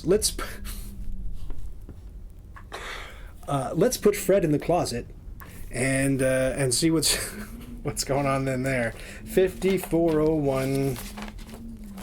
Feels like he's been in the closet this entire game, though, doesn't it? 5401. Fred investigates the armoire, and while it's fairly empty now, he suspiciously eyes the weird tube inside. Where's our closet picture? The weird tube. Is that what this is? Look, there's a weird tube inside the closet. I wonder if you can look at the dumbbell. 56. So let's put that down here, just so we can. Oh, it's covering up Shaggy. That's fine. 5601. Can you do anything with the dumbbell? 5601. It's interesting, like right at the top they had sort of like a tutorial mode where you find 2 items and then you can use either of the 2 items to get through that first door. I thought that was neat. There's another one of those weird tubes, Fred points out on the 5601 card, which is the dumbbell. I don't see any weird tubes on the dumbbell, do you? Huh. Strange. Maybe he's just talking about the top shelf up here. Weird tube. And then why didn't Velma notice the weird tubes in the floors and in the walls? Come on, Velma. What's going on? Oh, she's a researcher. He's an investigator. So clearly there's a 5501. He's going to take a look at that jacket. 5501. Of course, if this was a 55, he cannot look at the jacket. It doesn't look like he has an ability to look at the jacket. Oh dear. So that means that's kind of like, okay, so what happens now? Let me take a look at the rules here. Back to the Scooby Doo snack section. They've just been sitting there looking delectable. It says,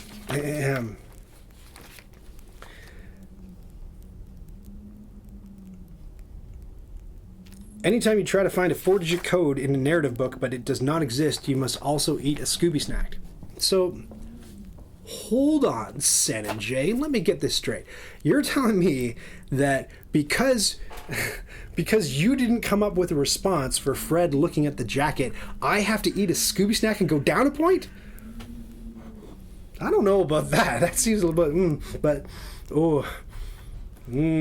smell that. A little cartoon trail.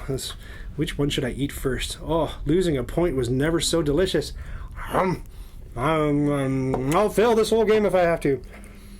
All right. That was kind of goofy. I don't know if I, design-wise, I fully am on side with that.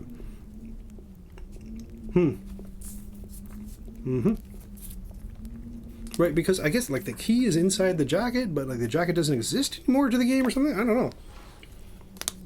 Strange rationale. Explain yourselves, team. Bamboozle Brothers. I don't know if they're called the Bamboozle Brothers. I know that Jay Cormier's Twitter handle is Bamboozle Brothers, but I don't know if the 2 of them are the Bamboozle Brothers. He might be a Bamboozle brother with some other brother. Bamboozle from another mother. Here we go. So now I'm a little bit gun shy. I just investigated something and the game punished me for doing it, despite saying, hey, don't worry, investigate anything you want. I'm particularly nervous about the game having come up with responses for me trying to, like, eat all the musical instruments with Shaggy, because I doubt it's done that. Heck, you know what? In for a penny, in for a pound. 2112, let's just try to eat the piano in Shaggy's book.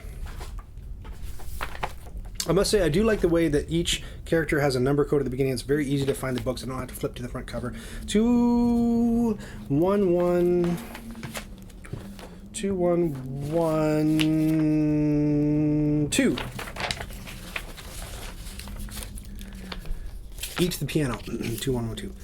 Like, there's no way I'm getting near that death trap again, says Shaggy. Not even for a Scooby snack. Hey, the game did it. Okay, cool. So, okay, but what happens when he tries to eat the triangle in the xylophone? 2312. Well, let's see. Trying to break this game. I'd never eat something that I can't spell, so no xylophones for this guy, says Shaggy. Oh, you can try to eat the musical instruments. Okay, cool. Are you just hungry? You don't understand, friends. I start streaming at 4:30. That kind of like steps over usually when my body's ready to eat some food. So if it's on my mind, I'm very glad that we're working with a character who can eat things. Let's try to eat the other musical instruments. 2412, eating musical instruments. Like, my mom made me take accordion lessons for 5 years. That accordion ate 5 of the best years of my life, complained Shaggy. Ah, very clever. Cool. Let's eat the window. 2212. 2212. Like, I tried to eat a window once. Yeah, it was a real pain, jokes Shaggy. Shaggy's voice does a number on the old vocal cords. Okay. So Shaggy can't eat things. Both characters have to do stuff at the same time. He's already eaten the candy. The candy said... What did the candy say again? 2201. Oh, no, we've already eaten them. Oh, right. Oh, right. So Fred looked at... Sorry, Fred looked at the candy. So 5201. I'm getting confused. 5201. I need that clue again. 5201. The writing extra on the bottom of the candy bowl says Gallery Puzzle 1, Favorites, Gallery Puzzle 2, Frame. Okay. What if Shaggy tries to eat this page of the journal? 2223. Let's just see. 22... That's the wrong book. 2223. You'd think old man Fairmont would leave, like, a sandwich or something tasty for a snack at his desk, but nope, said Shaggy wistfully. 2201 gave us the puzzle for the door. Did it? 2201 gave us the puzzle for the... Oh, did I miss it? Did I set it aside and not think about it? 2201 gave us the puzzle for the door. Reveal card 8. What did I miss? Card 8. I've got lots of cards happening here. Did I miss a card? Is that what happened? No. Card 8 is... Which one's card 8? Oh, that's 29. Sort me out. What have I missed? That's 29. Card 8. Which one was card 8? Tell me in chat. Clearly I've skipped a step.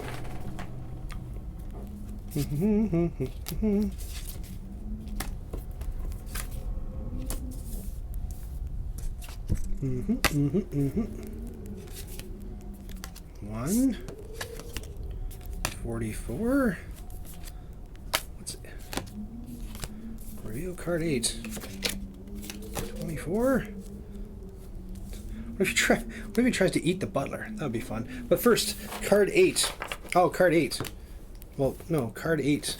Card 8 is this one. So 2201 was when Velma investigated the table. Sorry, no, when Shaggy ate the candies and found this for the skeleton key, and the skeleton key got us through this door and it got us into the library. And Fred looked at... I mean, we'll go back and look at what happened when Fred looked at the bookcase and the table. So 5323. 5323. 5323. Oh, is there a card I missed? Yeah, reveal card 6. Maybe that's what I missed. Yeah, I missed a card. That's why. That's what's going on. So there's a mechanism, obviously, in the books. Aha! Aha! Aha! Aha! So there's another one of those weird tubes. And then there's a bunch of single-digit things. And 323 is the bookcase. Okay, and what does he say again about it? Don't touch those books until we know which one is the correct book. We don't want to set off a trap. Okay. And then I just want to reread 5123. 5123, what he says when he looks at that door. So Daphne's over here in a room full of animals on the wall. Tried picking the lock with bobby pins. It didn't work. We're going to need to work together to solve this one. Add map tile 4. Oh, that's what I'm missing. I'm missing instructions. It's all my fault. It's all my fault. I wanted some of those Scooby snacks so badly. All right. Well, this will make a heck of a lot more sense. There's 4. There's the gallery. Here we go. Now it's all coming together. Sorry for the delay. And Daphne's over here. Daphne to the gallery. So Daphne's ability is use. So, but here's a bunch of like single digit stuff. So she can't use the single digit stuff. We got 32. We need to use something, right? So let's have her go use the stuff up here. It's also nice because it's easier to find her book because her color is purple, and like, look, design wise, I like how they've done it so that each, like, this is a blazingly purple book, right? So it's really easy to like grab the correct book on the table. 34, 34, 34, 34, 34, 34. This is why my father's work went badly. User error. I don't know if that's why my father's work went badly. I have other theories. 34, 24, 34, 34. Daphne looks at all the pictures. I bet there's a clue that Lord Fairmont hung on the walls in the gallery. Read cards 173647. 173647. I'm pretty sure that was the code of my lock in high school. 3647. This game is like psychic. 47. All right. So there's animal pictures on the wall. Here they are. Okay. So this might be something we have to put on the old close-up camera. Just so you can see the details. So we got this thing. And let's see how many of these I can fit on here. So it's a bunch of different animals, and they have verbs underneath them. We have the word smell, book, eat, use, last on these animals. We have first, vase, investigate, and build on these ones. And you've had a chance to look at this. I haven't. We've got yellow, fight, blue, globe, red, statue. Is this twigging anything in your minds? Remember, we had Lord Fairmont's journal, and it said,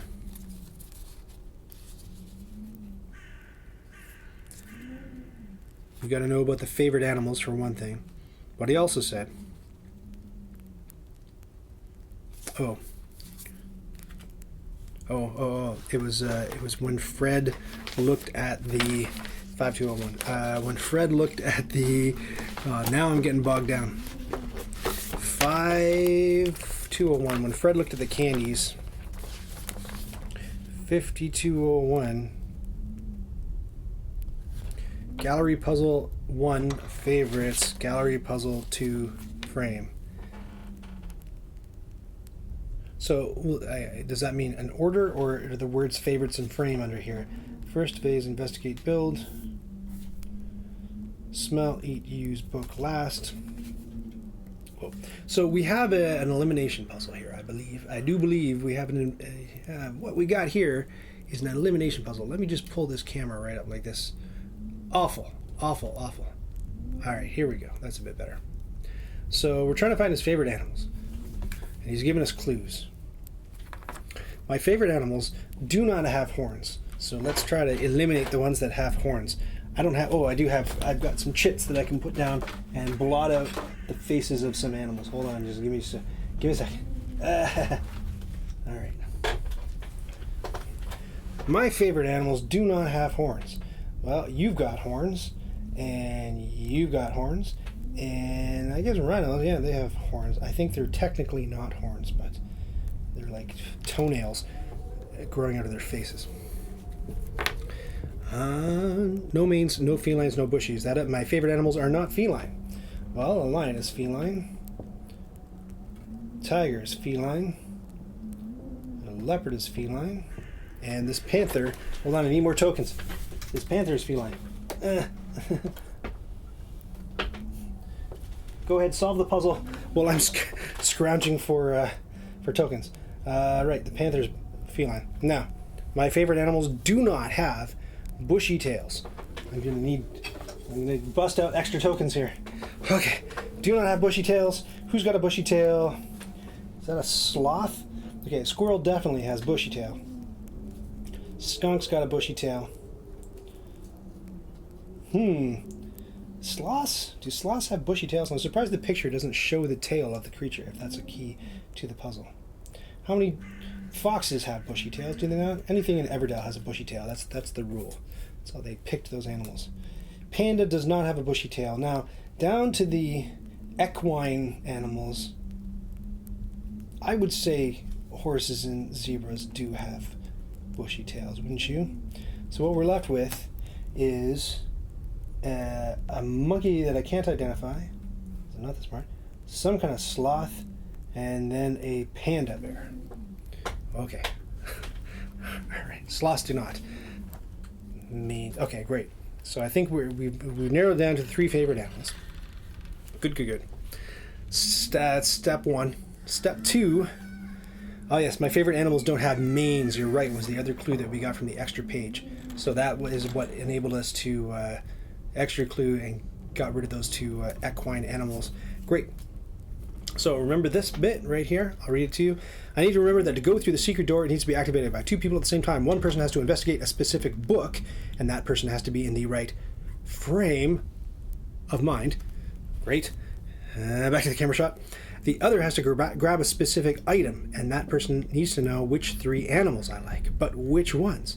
I'll have to remember to add some reminders in case my memory fails me. Okay. So, 3 items. All right. I think we'll just take Daphne over here, and she's going to use the frame in the corner of the room. So 3, 5, 3, 4. 35, 34. Daphne tries to use the items on the small desk and notices there's an empty frame with no picture on it. How mysterious. Open envelope number 2. New envelope, you guys. Cool. I love opening envelopes. All right. I'll read entry 3001 to continue. Oh no, that's not envelope number 2. Oh my gosh, I almost blew the entire thing. I was like, that doesn't make any sense. This is envelope number 2. Phew. I would definitely go like A, B, C, D maybe instead of, because like, if you're a dumb guy, and I'm not suggesting I am, but like I could see that maybe getting a little. They're both envelopes. They both say 2 on them. Great. Shut up, Ryan. Here we go. Oh. Ooh. Is this spooky? Are you spooked out yet? Ooh, what's inside? It's a frame. Dun dun dun dun dun dun. Is there anything else in there? Gotta be careful with the game because I want to resell it. Okay. No. I got this in a math trade, by the way. It's the very first math trade I ever participated in. Okay. So we have a frame. And we're able to put the frame on things. When we put the frame on the sloth, it does not fit very well. When they put the frame on the monkey, it's not a good fit whatsoever. However, when we put the frame on the panda, look at that. He's like Cinderella. He's like Goldilocks and the 3 bears, although a panda bear is technically not the bear. It's a nice fit. So I believe the frame is telling us that the panda is the animal that we want to focus on. And it says, use panda. So she's the girl who can use things. And she's got to use the panda. Now, the panda is up here. I think it's just showing the animals that we saw on the walls here. the panda's up there. Okay, so far so good. So I think that we've solved that puzzle, and we know. I think, haven't we? Panda, right? Panda, yes. How do you use the panda? Use panda. I don't know. But I think we narrowed it down to the right animal. Hold on. Back to his journal. If you're catching something and I'm not. To get through the door, it needs to be activated by 2 people at the same time. One person has to investigate a specific book. Okay, we'll get there. Oh, and that person has to be in the right frame of mind. Investigating the book. And who knows how to investigate? Why, it's Fred. Fred knows how to investigate. And where's his book? It's over here somewhere. So Fred has to. Now we're getting messy. Fred's got to investigate. There's Shaggy. One person has to investigate treading water until I can find his book. Daphne, after I praised the game for making the books really easy to find, I've done so. Oh, Fred's book's right in front of me. Here we go. All right, so one person has to investigate a specific book, and that person has to be in the right frame of mind. Okay? The other has to grab a specific item, and that person needs to know which 3 animals I like. Oh, maybe I'm wrong about this frame fitting the panda. But which ones? Okay. All right.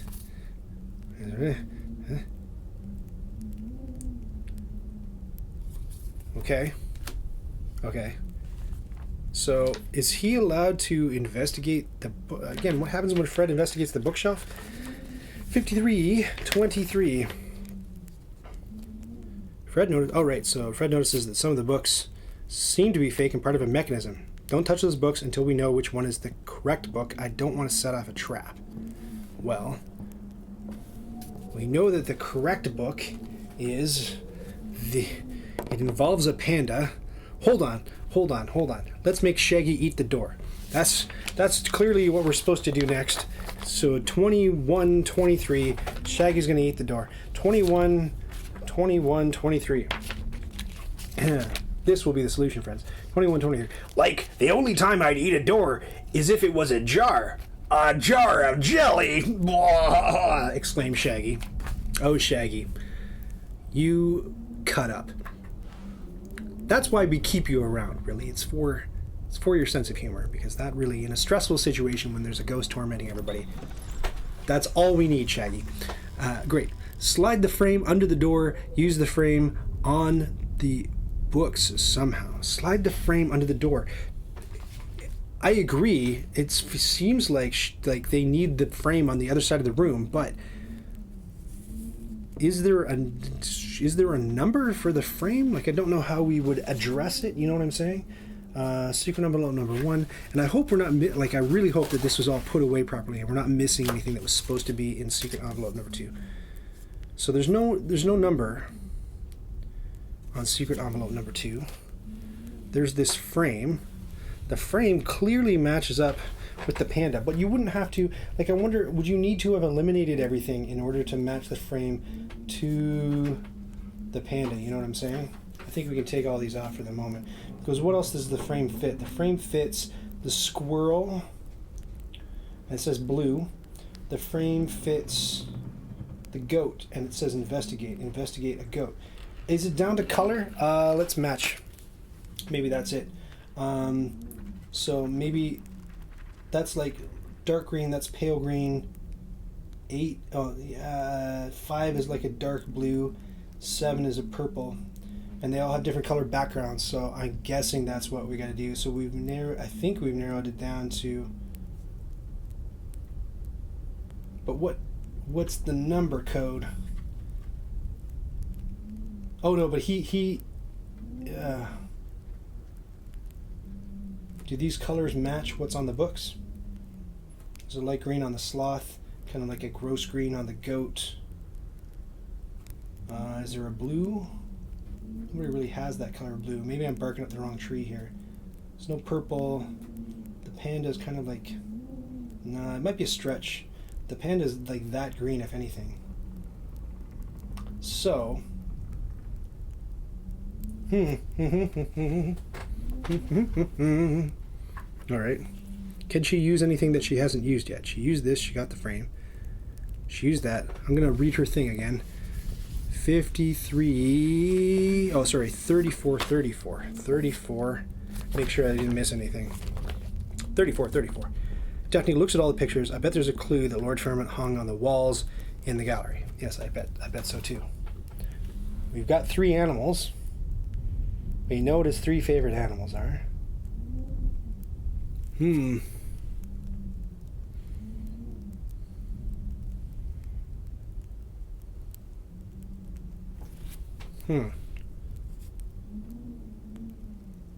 So, like, you put her with the 1 and the what? There's got to be 2 digits. You know what I'm saying? That, like... I don't know how to address things in the game. Oh well, let's make Shaggy eat the books. Great. 23. Did we do this already? 23. Shaggy's gonna eat some books. 23.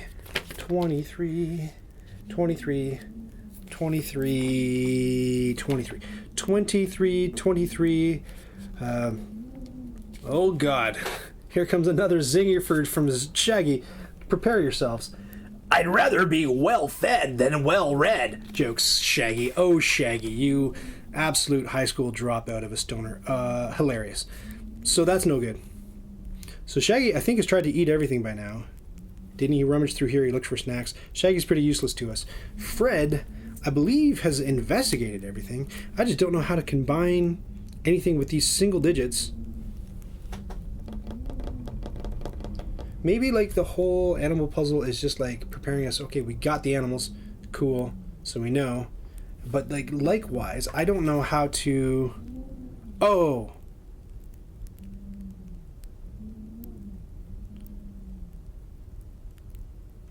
Oh, is it, like... We gotta... She's gotta grab the right object, so that gives you 1 number. And then the correct book gives you another number. That's 2 numbers... out of 4. The character and the 2 characters give you the other numbers. Is that what we're doing here? So is that it? And there's a globe here. Didn't Lord Fairmont say something about the globe? Yeah, use the globe first. Who's they? Don't be looking at stuff. I just said globe before you said globe. No spoilers there, DJ Mockbee. Thank you.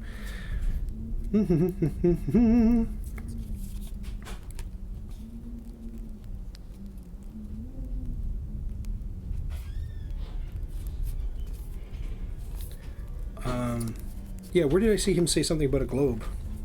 I remember that. It was earlier. It was on some other clue card that we looked at. Or was it? It was in the book somewhere. I forget what he looked at. But how do you make the game address these objects is what I don't quite understand. Is it like I said, it's like, so her number's 3, his number's 5. So 3, 5. I want to go globe 3, 5, 1, and then for books I wanted to do the darker green 8. 3, 5, 1, 8. 3, 5, 1, 8. But in order for that to work, they would have had to put codes in for 3, 5, 1, 8, 3, 1, 5, 8. And all the permutations of it. So maybe that's not the right way. I'm going to look up 3, 5, 1, 8 and see. God help us all. 3, 5, 1, 8. I might, if I'm wrong, I might just have to eat a cookie. I mean a Scooby snack. 3, 5, 1, 8. Darn it! Well, guess what happens now, you guys? I have to eat a Scooby snack. Oh, delectable failure. Oh, this is scrumptious. Okay. Clearly the answer to this puzzle is to have Shaggy eat Horatio Potter the butler. Alright. Now, I'm going to warn you, this part's a little bit graphic. If you have children watching, please have them turn off the computer. You might not even want to see it either. 24, 23. 24, 23. There we go. Shaggy eating Horatio the butler. Man. Like I'm famished, says Shaggy. Do you have anything to eat, Horatio, my good man? Ask Chef Laban, replies Horatio, though I'm not sure she'll want to busy herself with cooking a gourmet meal for you. Wow, rude. Gee whiz. Relax, Horatio. I'm starting to not like this Horatio fellow. Right. I'm stalled out a titch, I won't lie. We've narrowed down the 3 animals. We know the 3 animals. Let's cover these guys up again just real quick. It's not you, it's not you. It's not you, it's not you. It's not you. It's not you or you. It's not you. It's not you. It's not you. It's not you or you. It's a monkey, a sloth. The monkey says first. The sloth says globe. Use globe first. Right. So those are the 3. Use globe first, but how do you use the globe is my question. I don't understand because the globe only has a 1 on it. So 31. 31 what? What are the other numbers? Oh, use globe first in order to get the sequence of numbers. Use globe first. So if we're using the globe first, okay, I understand now. You weren't looking at slow. Thank you, DJ Muffy. They say use globe first. The pictures say use globe first. I thought DJ Mock V was going, and I shouldn't have accused you of this, of course. I thought you were off on some sort of spoiler website. No, the pictures say use globe first is what you're talking about. Durr. You must be sitting there screaming at your computer, slamming your monitor. Yes, use globe first. So they say use globe first, and that gives you the sequence of numbers. I get it. That's why you don't have to put all the permutations. Unfortunately, I had to eat a Scooby snack in order to arrive at that conclusion. But 31, so she's going to use that first, and I'm going to have him use, and this is where I would be surprised to see they didn't do both permutations of this one. So 35, and he's going to use 5, and the book he's going to use is the one that fits nicely with the panda, which matches the background, which is going to be this 35... 3150. Oh my goodness gracious. It's a raid. Cheese it. It's the cops. Oh, thank you very much for Kitakata for following on Twitch. Who raided? Oh, hey Kabuki Kid. Welcome. Hey Rado. Welcome to everybody. We are playing through. I'm going to flash this real quick, and don't look at the top left corner. If you do not want spoilers for Scooby Doo Escape from the Haunted Mansion, this is what it looks like. This is your chance. Like in a good haunted house, there's like a chicken door if you want to take off just because you don't want to see what's happening. So we're a little bit of a chunk through the game. I'm going to play through the entire thing. So the whole thing's just going to be spoilers as part of Frights Around the Table, our Halloween coverage. So we've delved pretty deep, I think, so far into the Haunted Mansion. There's a few more cards to go. Again, this is your chance to get out. If you want to stick with and see how it goes, then by all means, you can see how the system works. It's a pretty neat lookup table system that'll remind you maybe a little bit of Sherlock Holmes. But yes, join us. Already in progress. Welcome. What were you guys doing over at Rado's? I hear Rado, you were playing Great Western Trail Argentina, they tell me. I played that last week with Cheryl, and I don't know. I'm surprised you're here already, because shouldn't that game have taken you like 9 more hours? It's a long game, wasn't it? But I don't think that the Argentina bit added the length to it. I think that it kind of went about as long as any game of GWT I ever remember doing, and it actually turned into a little bit of an internet bun fight this week with people. I wrote an article saying like, you know what this game needs, blah, blah, blah. But I just thought it would be nice to have a way to shorten the game, because every single time we've played it, I know, correct me if I'm wrong, I just find it goes on longer than the amount of fun I'm having. Don't hate me. I watched the view count just plummet. That's my take. And I mean, I've played long games before. People are like, oh, maybe, hey, thank you so much, Omega Ripley XP. Thank you very much for the follow. Welcome. I've played long games before. When we play Tricarion, we play it with all the bells and whistles, and it comes out to like 7 or 8 hours. We spend the whole day playing Tricarion, but the difference is I really enjoy that entire time with Tricarion. GWT, I mean, go watch the stream. It was like, by the end of it, we're like, okay, now I go to the trail, and I saw my cows, and I'm back to the beginning of the trail, and I saw my cows. Go back. It just was like really repetitive. I think it's Paced Well says Omelette, but we've agreed to disagree. Yes, Omelette quite likes the game, so you're still welcome here. If you love GWT, by all means, hang out.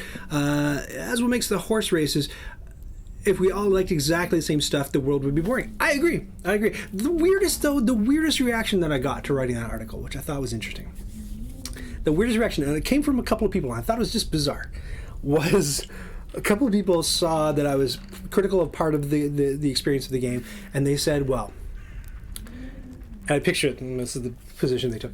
If you don't like the game, there are plenty of games out there to play, so just move on.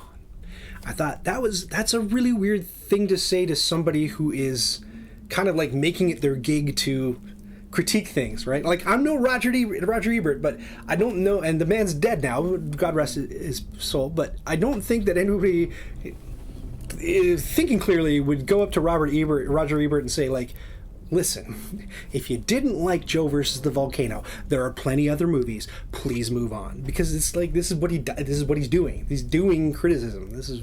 Anyway. It's just strange. Back to the task at hand. I did point out to the people who were with us from the very beginning of the stream that I've never seen Scooby Doo before in my life, so I've had to sort of invent the voices of the characters. So the voices that I'm doing for the characters in the game don't sound like the voices that you're familiar with. That's just because it's my own fresh take on the thing. So stick with. Great Western Snail. Yes, exactly. Was my catchphrase on the video. You're correct. Joe versus the volcano again. You know what? I love Joe versus the volcano. I love it. It's like, oh my god, wait a second. He dislikes an aspect of GWT, and he loves Joe versus the volcano. I can't run for the door fast enough. Let me out of here. I do quite like Joe versus the volcano. What the what? Never seen Scooby Doo. Rado, just chill out. I'll do the voices, and they'll be fine. You won't notice a thing. It'll be fine. Roger Ebert's game reviews. Did he do game reviews, DJ Mivey? What was he doing? Wasn't he like in his 60s by the time he passed away? How is that possible that you've never seen Scooby Doo? Again, Goblin, just I think you'll enjoy what I've got going on. You lack critical Scooby Doo knowledge. No, you know what? I think I get the gist. Like I said, I read the Wikipedia article, so I kind of know what's going on. We're just in the middle of. So based on my reading of the Wikipedia article, that's how I've got these characters sounding. We were just in the middle of a puzzle where the way the game system works is you're walking your characters around the mansion. Each character has a different specialty, and to do stuff with the character, like Fred over here, who sounds like this, by the way. Again, I got that from the Wikipedia article. I think it's probably pretty close, pretty accurate. So if you wanted Fred to investigate this armoire, you put his standee here, and it makes 5401. Each character has a book. We go to the book, we look up 5401, and we read the blurb, and something might happen. There's this whole deck of cards, and maybe if we find an item, we flip over a card, and there's an item on there, or, we're able, in this case, in the armoire, we were able to look inside the armoire, for example, and see a bunch of different objects inside there. So that's how that's going. Pardon me. So much talking, so much air trapped in my esophagus. So we were just solving a puzzle here where we found the journal. There's a ghost, by the way. I don't know. Again, I read the Wikipedia article. There's a ghost. It's terrorizing the mansion, and the mansion belongs to Lord Fairmount. I am not suggesting for a second that this dour-looking guy is impersonating, who's complaining, by the way, about having to clean up after everybody in the mansion. I'm not suggesting for a second that this guy is somehow dressing up. I would not want to. There's no libel happening here. I don't want to defame this man by suggesting that perhaps he's dressing up as a ghost and terrorizing the mansion. I would never do such a thing. I'm just introducing the characters. I'm just saying that these are elements of the story so far. Do the Globetrotters make an appearance in this game? Why, I hope so, and if they don't, I'm burning it. This is by the way, speaking of burning, this is a one and done game. Once you play through this thing, you may not play it again. They do have a system for packing everything up in one of the envelopes if you need to pause because the kids need to go to bed, because it is going on, it's not like a short thing. It's not a short thing, and it retails for about, I don't know, $30-$40 depending on where in the world you are. So I don't know, keep all that in mind. So Daphne has to use this globe first. We did some puzzle solving to figure out that the globe is the thing that she needs to do, because there are these animal cards that she looked at the pictures on the walls, and in the journal it allowed us to eliminate a bunch of these animals, and the animals have words. It took me forever to piece that bit together. The animals have words that say use globe first, and then there's this frame that of the remaining animals only fits one of the animals. This came out of a secret envelope. And then on the other side, so Daphne's trapped in that room, in that gallery. She's over here, and this door is locked, and the two fellas are over here. So over here, and the characters get introduced slowly. So over here, the book color that matches the panda is that sort of greeny, I believe it's the greeny green at the top. I hope it's that. Does that kind of match that green? So that 8. So 8's the number we need from the bookcase. So the two characters have to do something at the same time. Kind of neat, pretty clever, I would say. But she needs to use the globe first so we get the numbers in the right order. So 3, 1, and then I think they would do both permutations. So 3, 1, 5, 8 or 3, 1, 8, 5. I bet they're both in the book. So we go to Daphne's book, which looks like this. 3158. So I would not be surprised to see 3158 and 3185 both in this book. But let's see. 31. And I also have a plate of Scooby snacks.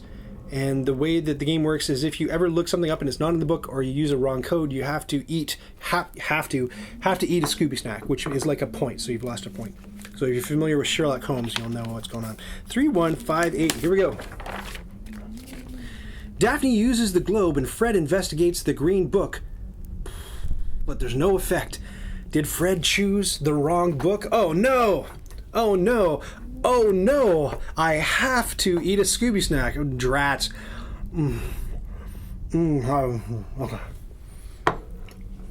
What a bummer. So wrong book. What have I done wrong? I thought for sure that's what was going on. I thought for sure that these books. Hey, Cheryl's here. Hey, Cheryl's not dead, everybody. Hey, come on in. Well, I announced off the top of the screen because it's spooky Frights Around a Table that Cheryl had been brutally murdered and didn't say much beyond that. But look, she's alive. Oh, yay, or back from the dead. Ooh, look, she's shorter than usual. Yeah. Oh, and there's a ghostly glow around her. No. I'm getting scared. All right. Hi. Hi, welcome. Thank you. Do you want to hang out on the stream or do you want to go do your own thing? I'll probably do my own thing. I thought so. We miss you, Cheryl. Hi, everybody. Hi. Cheryl doesn't have a chair. I don't put the chair there when we don't need it. Well, of course. Why would you? Because, like, space. Wait. Yeah. Wait, DJ McPhee says, I don't need to eat a Scooby snack. Hold on, let me undo. There was a code. I don't know. You're going to have to explain yourself. What's the THC count of those Scooby snacks? Wait, hold on. Again, I've never seen Scooby Doo. Scooby snacks? Yeah, these are my Scooby snacks. I had to improvise because I couldn't find the good cookie recipe before we started the game. That's okay. This is what happens when I'm not here. Yeah, it's true. The whole place falls apart. Kabuki Kid, I don't want you to impugn the character of these mystery hunting kids by suggesting that there's somehow filthy, dirty, patchouli-wearing hippies who smoke pot. I don't want you to suggest that at all. And I don't want to suggest at all that the Scooby snacks that they ingest in order to gain courage has some sort of illicit ingredient in it. I don't know where you're getting any of that information from. However, 3158 is in the book, yes? Okay, let's go. Have fun. Bye, Cheryl. Glad you could join. Ooh, look, she's floating. What are you even doing? Oh, that's okay. My chair blocks it when you're not here. Okay, you're good. Okay. You're good. You have to make a spooky ghost sound as you leave. Ooh. 3158 is in the book. Yes, 3158 is in the book. I read it. Fred chose the wrong book. I ate a Scooby snack.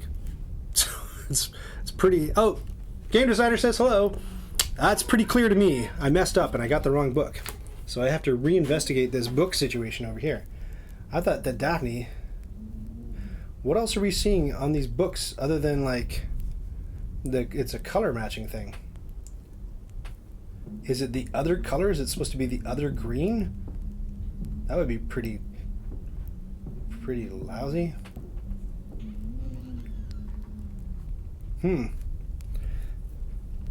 Like it's 3158.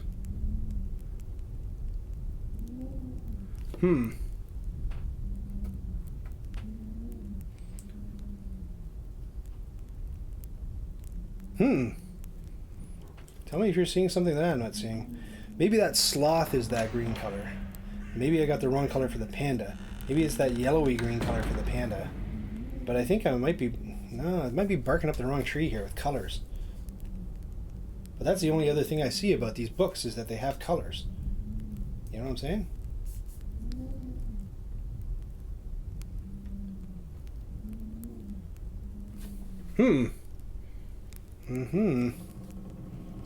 And of the animals that he likes, the frame only fits.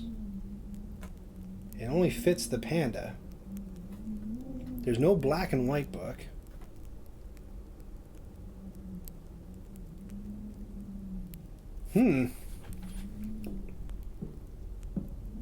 Like, should I try the other green color? We got purple, we got blue, we got light green and pea green. Like, I could try the other green color. Has anyone seen the Velma cartoon? I can't remember if it's out yet. Is that the new one that everyone's complaining about? Because they made the Little Mermaid black? Does the frame have anything in it? Like, is it written? Is something written along the edges? You tell me. Do you see anything? I'm going to look up real closely. I don't see... It's just like a fancy filigree around it. And then on the back there's nothing. So I don't see anything fancy about it. So no. No.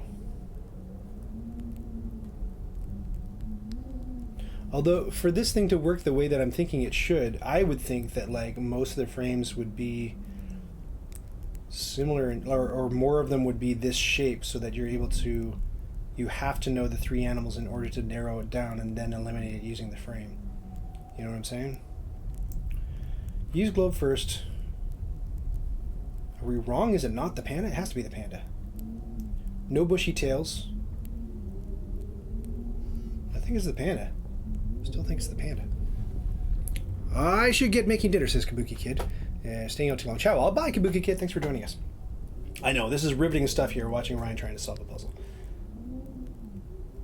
I'm going to try the other green. So 3, 1, 5, 6. At the risk of having to eat another Scooby snack. 3, 1, 5, 6. Here we go. 3, 1, 5, 6. Oh. Nope. That's... that goes to a completely different room, and it's not the right thing at all. Technically, I should eat a Scooby snack. Technically, I should. I should, shouldn't I? I should. So I'm a little bit stumped. Should we use a hint? Should we see how the hint system looks? Maybe we should.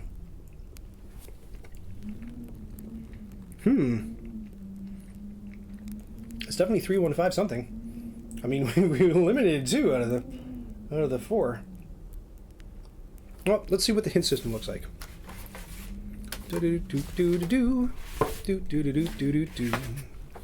Here is the hint system. So when you need help in the library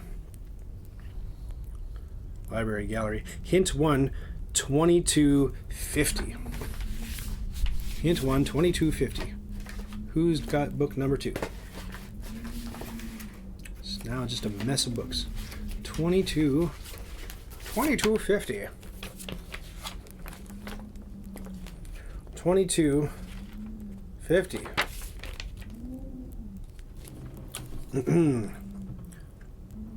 Daphne, like, I think you have info that Fred needs, and he has info that you need, Yells Shaggy through the door. Oh, he has info that you need. That's something we haven't done. We haven't made info travel. Oh, we have. The use globe for... No. Yes. So Fred told Daphne about the 3 favorite animal clues. She was able to eliminate the 3 animals, which told her...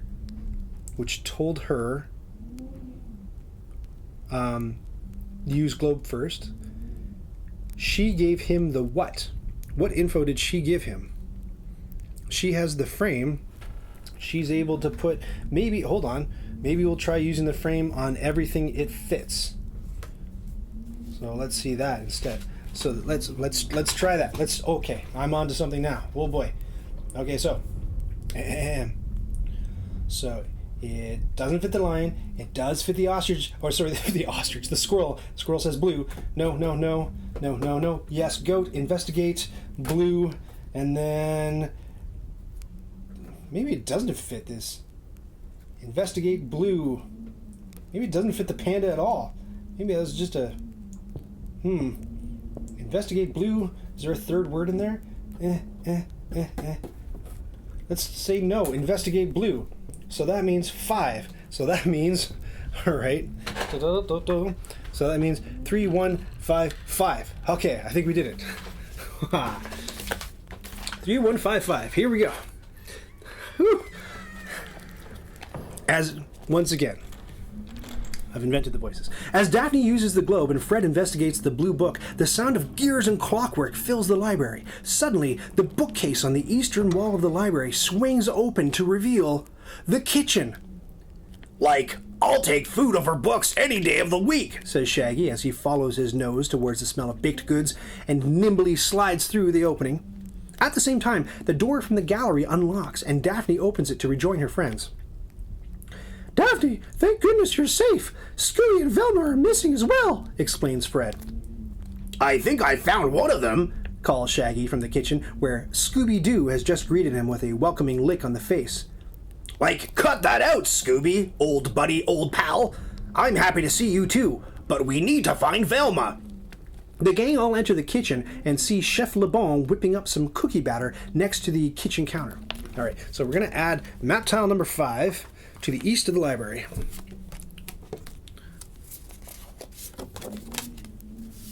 Try it on the room, not the pictures. That was a good suggestion. If that hadn't worked, we would have given that a shot. So Daphne's in here. Add Daphne and Scooby-Doo to the kitchen. Oh boy, Scooby-Doo, here he comes. Good. Excellent, excellent, excellent. Remove cards. 17. We got it. 29. Yep. 36. Yep. 47. Yep. Okay. 47. 57. Yep. Okay. And 58. 58. From play. Oh, this means like, oh, that's why I had, you know what? I ate that Scooby snack because I looked in the closet and I used the key or tried to make Fred investigate the coat, and I couldn't do that because the coat wasn't there anymore, because removed from play means like, not removed from the deck, it means like take them out of the game, like cards we've already looked at. So sorry. 17, there's a whole pile of these that we got to get rid of. Oh no. 1729. Just so they don't mess up our table. That's going to be all these pictures, I'm sure.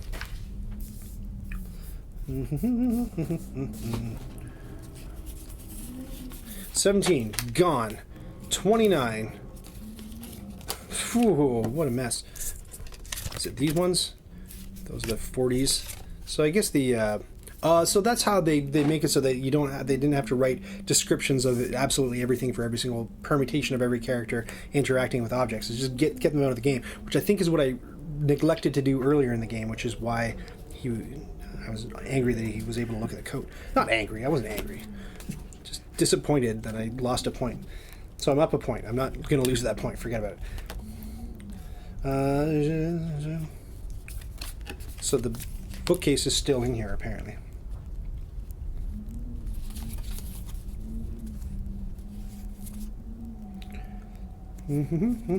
Okay, anyway, let's pretend all this stuff is still here. I think I was supposed to remove some of it earlier. Reveal card 10 and return the frame to envelope 2. Reveal card 10.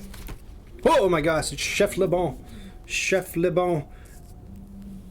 Return the frame to envelope 2. So what the game does is, in doing that, if you were to follow the instructions properly, like I haven't been, it resets itself while you play. So if you were to follow all those instructions, then by the time you're done, you could just hand the box off to somebody and it would be perfect. Love it. Chef Le Bon. So we can eat Chloe Le Bon. We can investigate Chloe Le Bon. We can use Chloe Le Bon, or we can smell Chloe Le Bon. So let's get some Scooby-Doo action, because we haven't done anything with Scooby-Doo yet. I feel those quotations right there suggest deception. Indeed. There are 2 numbers on Chloe Le Bon's card. There's one here, looks like Chloe Le Bon, and then the spoon, or the folder that Chloe Le Bon is holding. So first, we're going to smell the spoon with Scooby. 4245. 4, 2, 4, 5. Scooby gets a whiff of fish, garlic, cake, and cookies. You're making me hungry. 2245. Shaggy's gonna hit Chloe Le Bon up for food. 2245. 2, wrong book. Now here's where it really gets squirrely. A million manuals. 2245. Like Chef LeBon might have a clue or something, but I'd rather eat whatever was on their plates, declares Shaggy. Chef LeBon, a they them? Because I was going to say there's a bit of a androgyny situation going on with Chef LeBon. But yeah, Chloe, I don't know, who knows? Book's saying they. 145. Well, let's have Fred investigate Chef LeBon's LeBon. Or actually, let's have Scooby. What does Scooby Doo do again? Smell. What am I talking about? 4145. Did we do that already? 4145. 4145. Remember, never seen Scooby Doo before. Garlic, Raggy, says Scooby, holding his paws over his nose. Well, excuse-moi. We French love our garlic. Now get out of my kitchen, you two! Screams Chef LeBon as she waggles her spoon at Scooby and Shaggy. Well, how rude. Fred's going to investigate Chef LeBon, of course. What the heck color is Fred again? Yellow. He's yellow.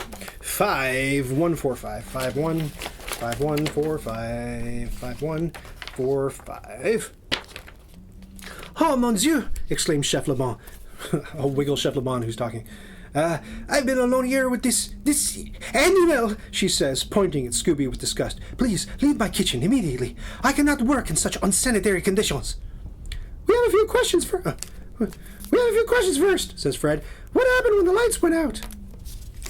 To catch you up, in case you're just joining us, the lights went out and there was a spooky ghost. It's not a very deep plot, but anyway.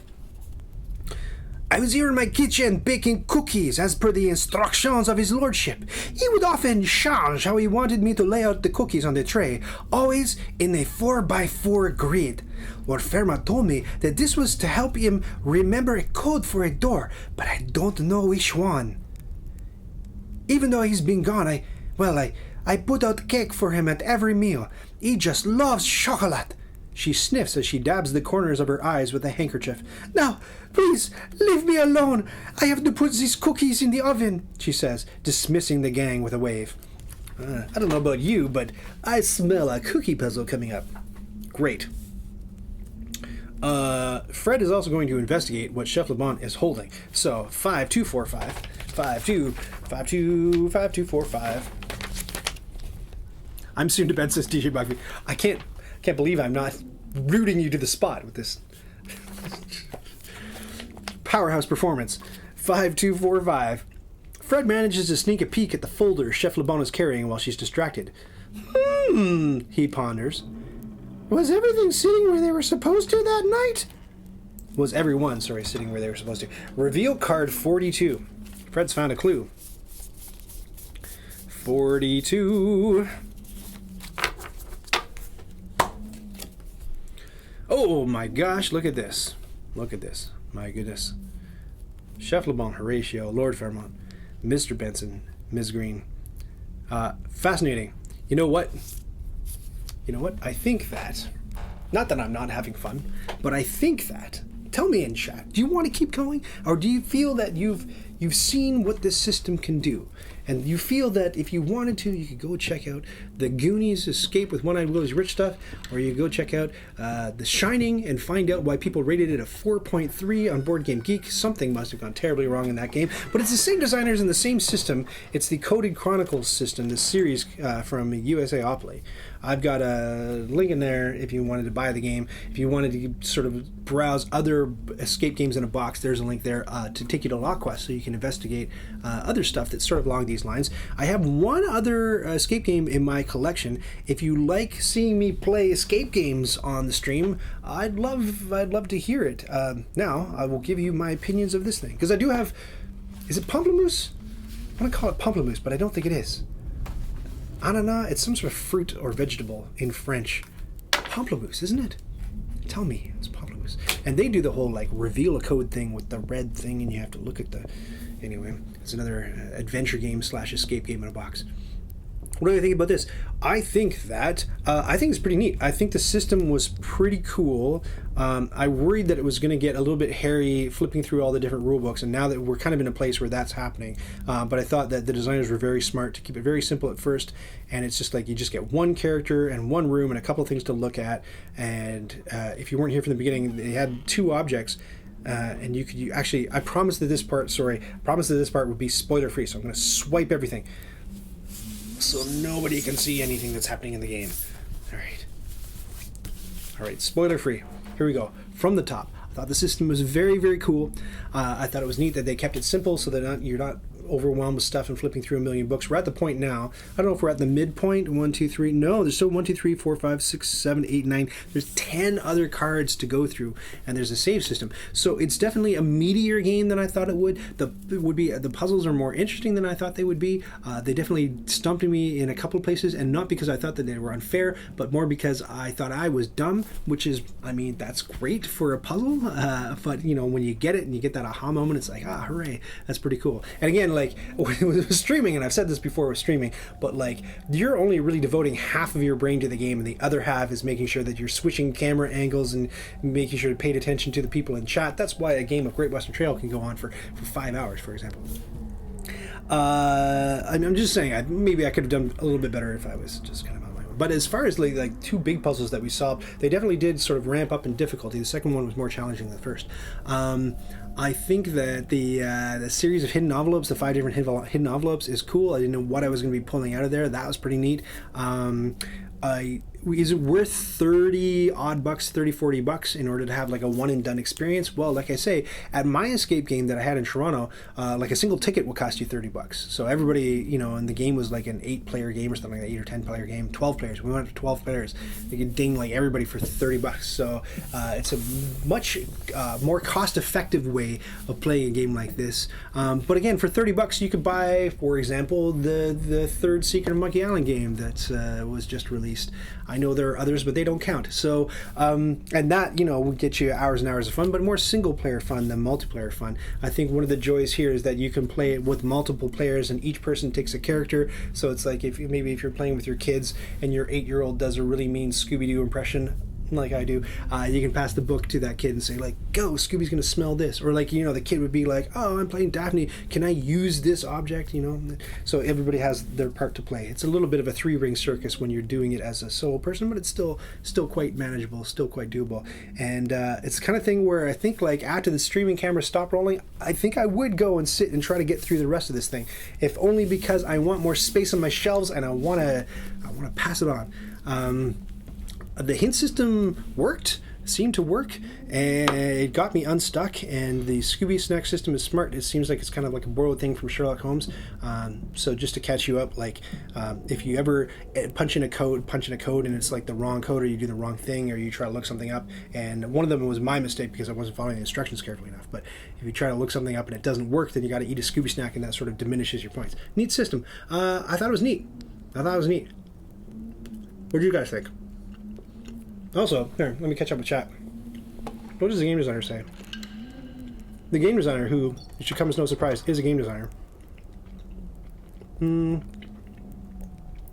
hours of nothing, says DJ Mafia. Game designer says it's hard to sell something physical for less than 30 bucks. Yeah, absolutely right. And I mean, this, like, when I was thinking about what it takes to pack this away, so this is no spoilers, I'll just show this from the top, but there are all these secret envelopes with different things in here, and a bunch of them feel like they contain a punched piece of cardboard. So to get this thing ready, somebody would have had to, and this is, you know, something that didn't dawn on me really until I was working at the Mysterious Package Company and saw all the effort that they put everything through in the warehouse, and you know, they had to tea stain all kinds of letters, and they had to like take objects and like rough them up, and they actually had like stations where you could go and like, we had this diary, one of the things you could buy, they actually had to take the diary and like scuff it on this like sanding bar that, you know, there's all kinds of age, and everything goes through the same aging steps, so everything's aged like exactly the same way. It was really fascinating. So, you know, putting this thing together, you'd have to take the punch board, punch the piece out, stick it in the envelope, and then close it, and then put one of those suckers on it. So, you know, it's not trivial putting all this together. So And not only that, but they bought the license. USAopoly bought the Scooby Doo license, and I'm wondering if this was like a triple deal with Warner Bros. I'm not too sure if Warner Brothers owns the Goonies and The Shining, but you know they licensed all three of those and used the same system for all three. I wouldn't be surprised to learn that it was a package deal, but I believe the way licensing works, at least in video games, is when you buy the license, you pay, and it depends on the license holder, but you pay all kinds of money to them up front for the license, and the idea is that that's like, you're going to be able to make that back in selling the thing with Scooby-Doo plastered all over it. I wonder how they did. I'm sure that Senna or Jay could tell me in private if I finally get to meet them at a board game conference. Neato. What else are we saying? Game designer says, just functionally, yeah, we're talking about that. Yeah. Nobody else has anything interesting to say? Well, neither do I. I will tell you, though, that all month long is Frights Around a Table. So the spookiest games I've been able to amass in my collection. So this was Scooby Doo Escape from the Haunted Mansion. If you join me next week, we're going to be playing a brand new one from the designer of Cosmic Frog, which is a bizarre game about frogs landing on planets in space. I think eating them, I'm not too sure. But he's designing another game called The Mirroring of Mary King, which is a 2-player game about ghostly possession of a young woman in Ireland, I believe. Ireland or Scotland, one of the lands. Oh, look, Cassie's brought more cookies. Thank you, Cassie. Look, these were...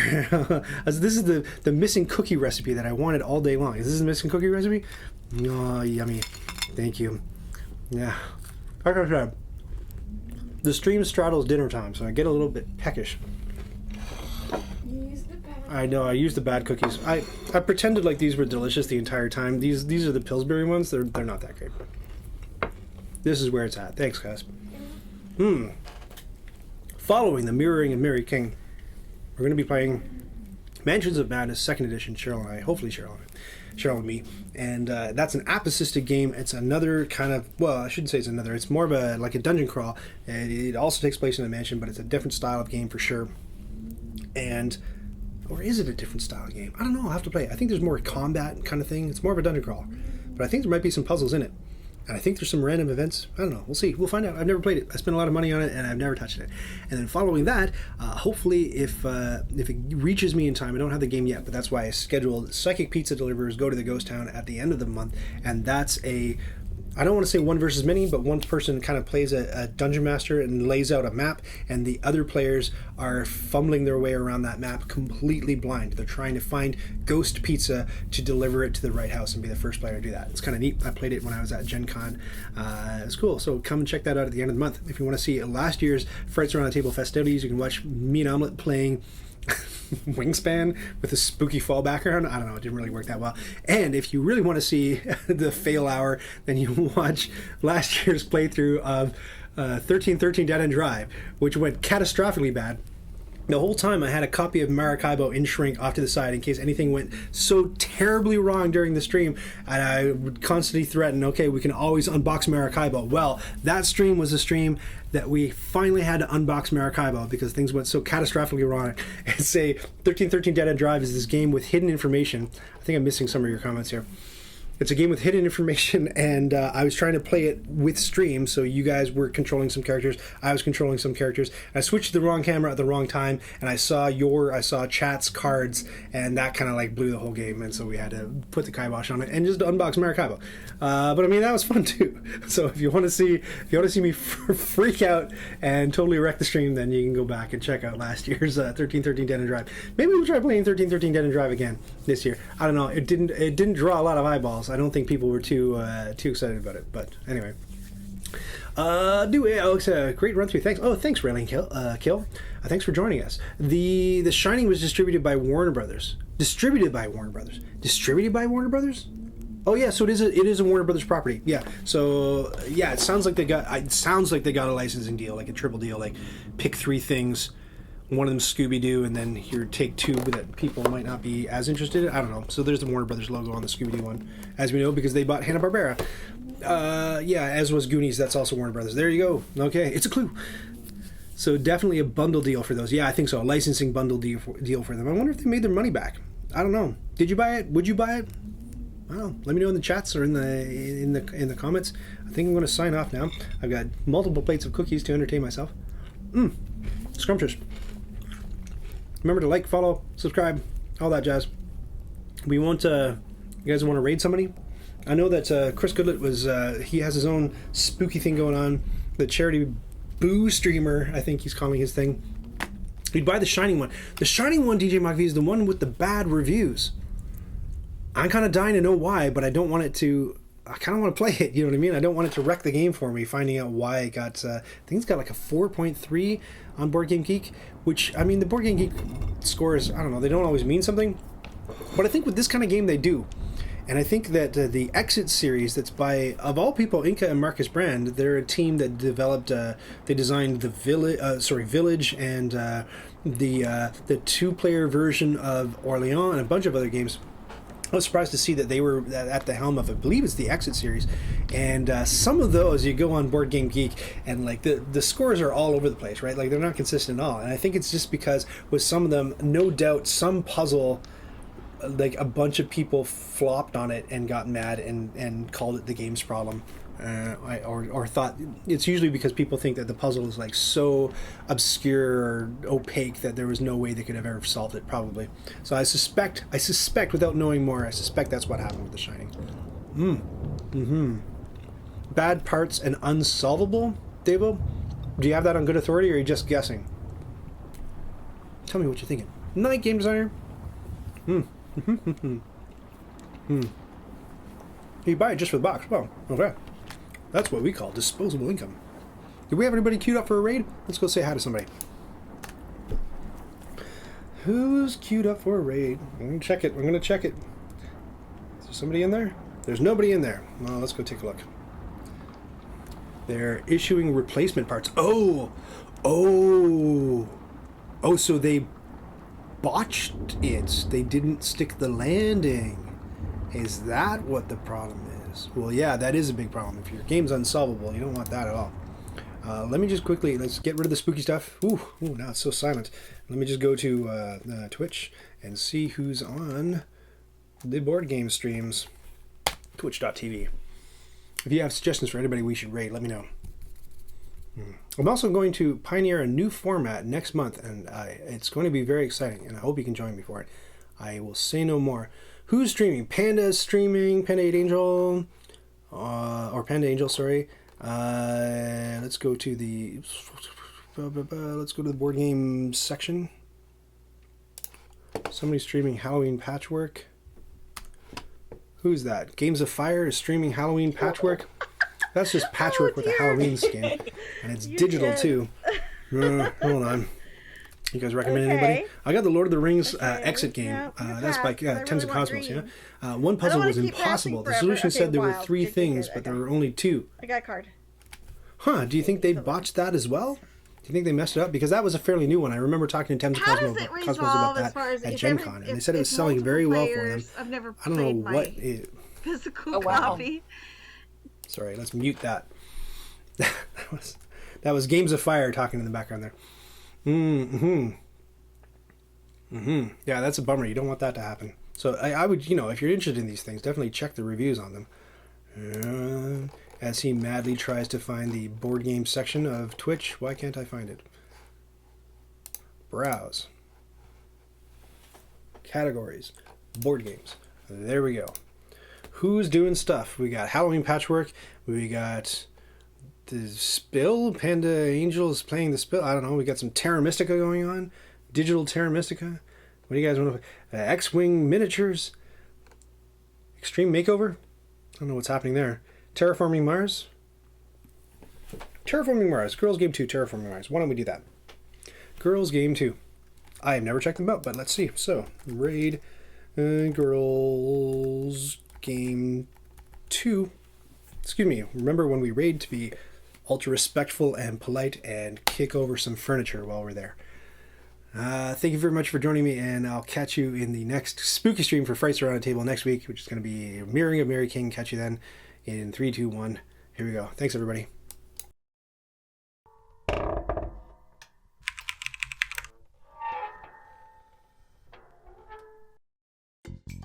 Did you just watch that whole thing? Oh, hey, to 100% this video, click the badge to subscribe, and then click the bell to get notifications when I've got new stuff. Bye.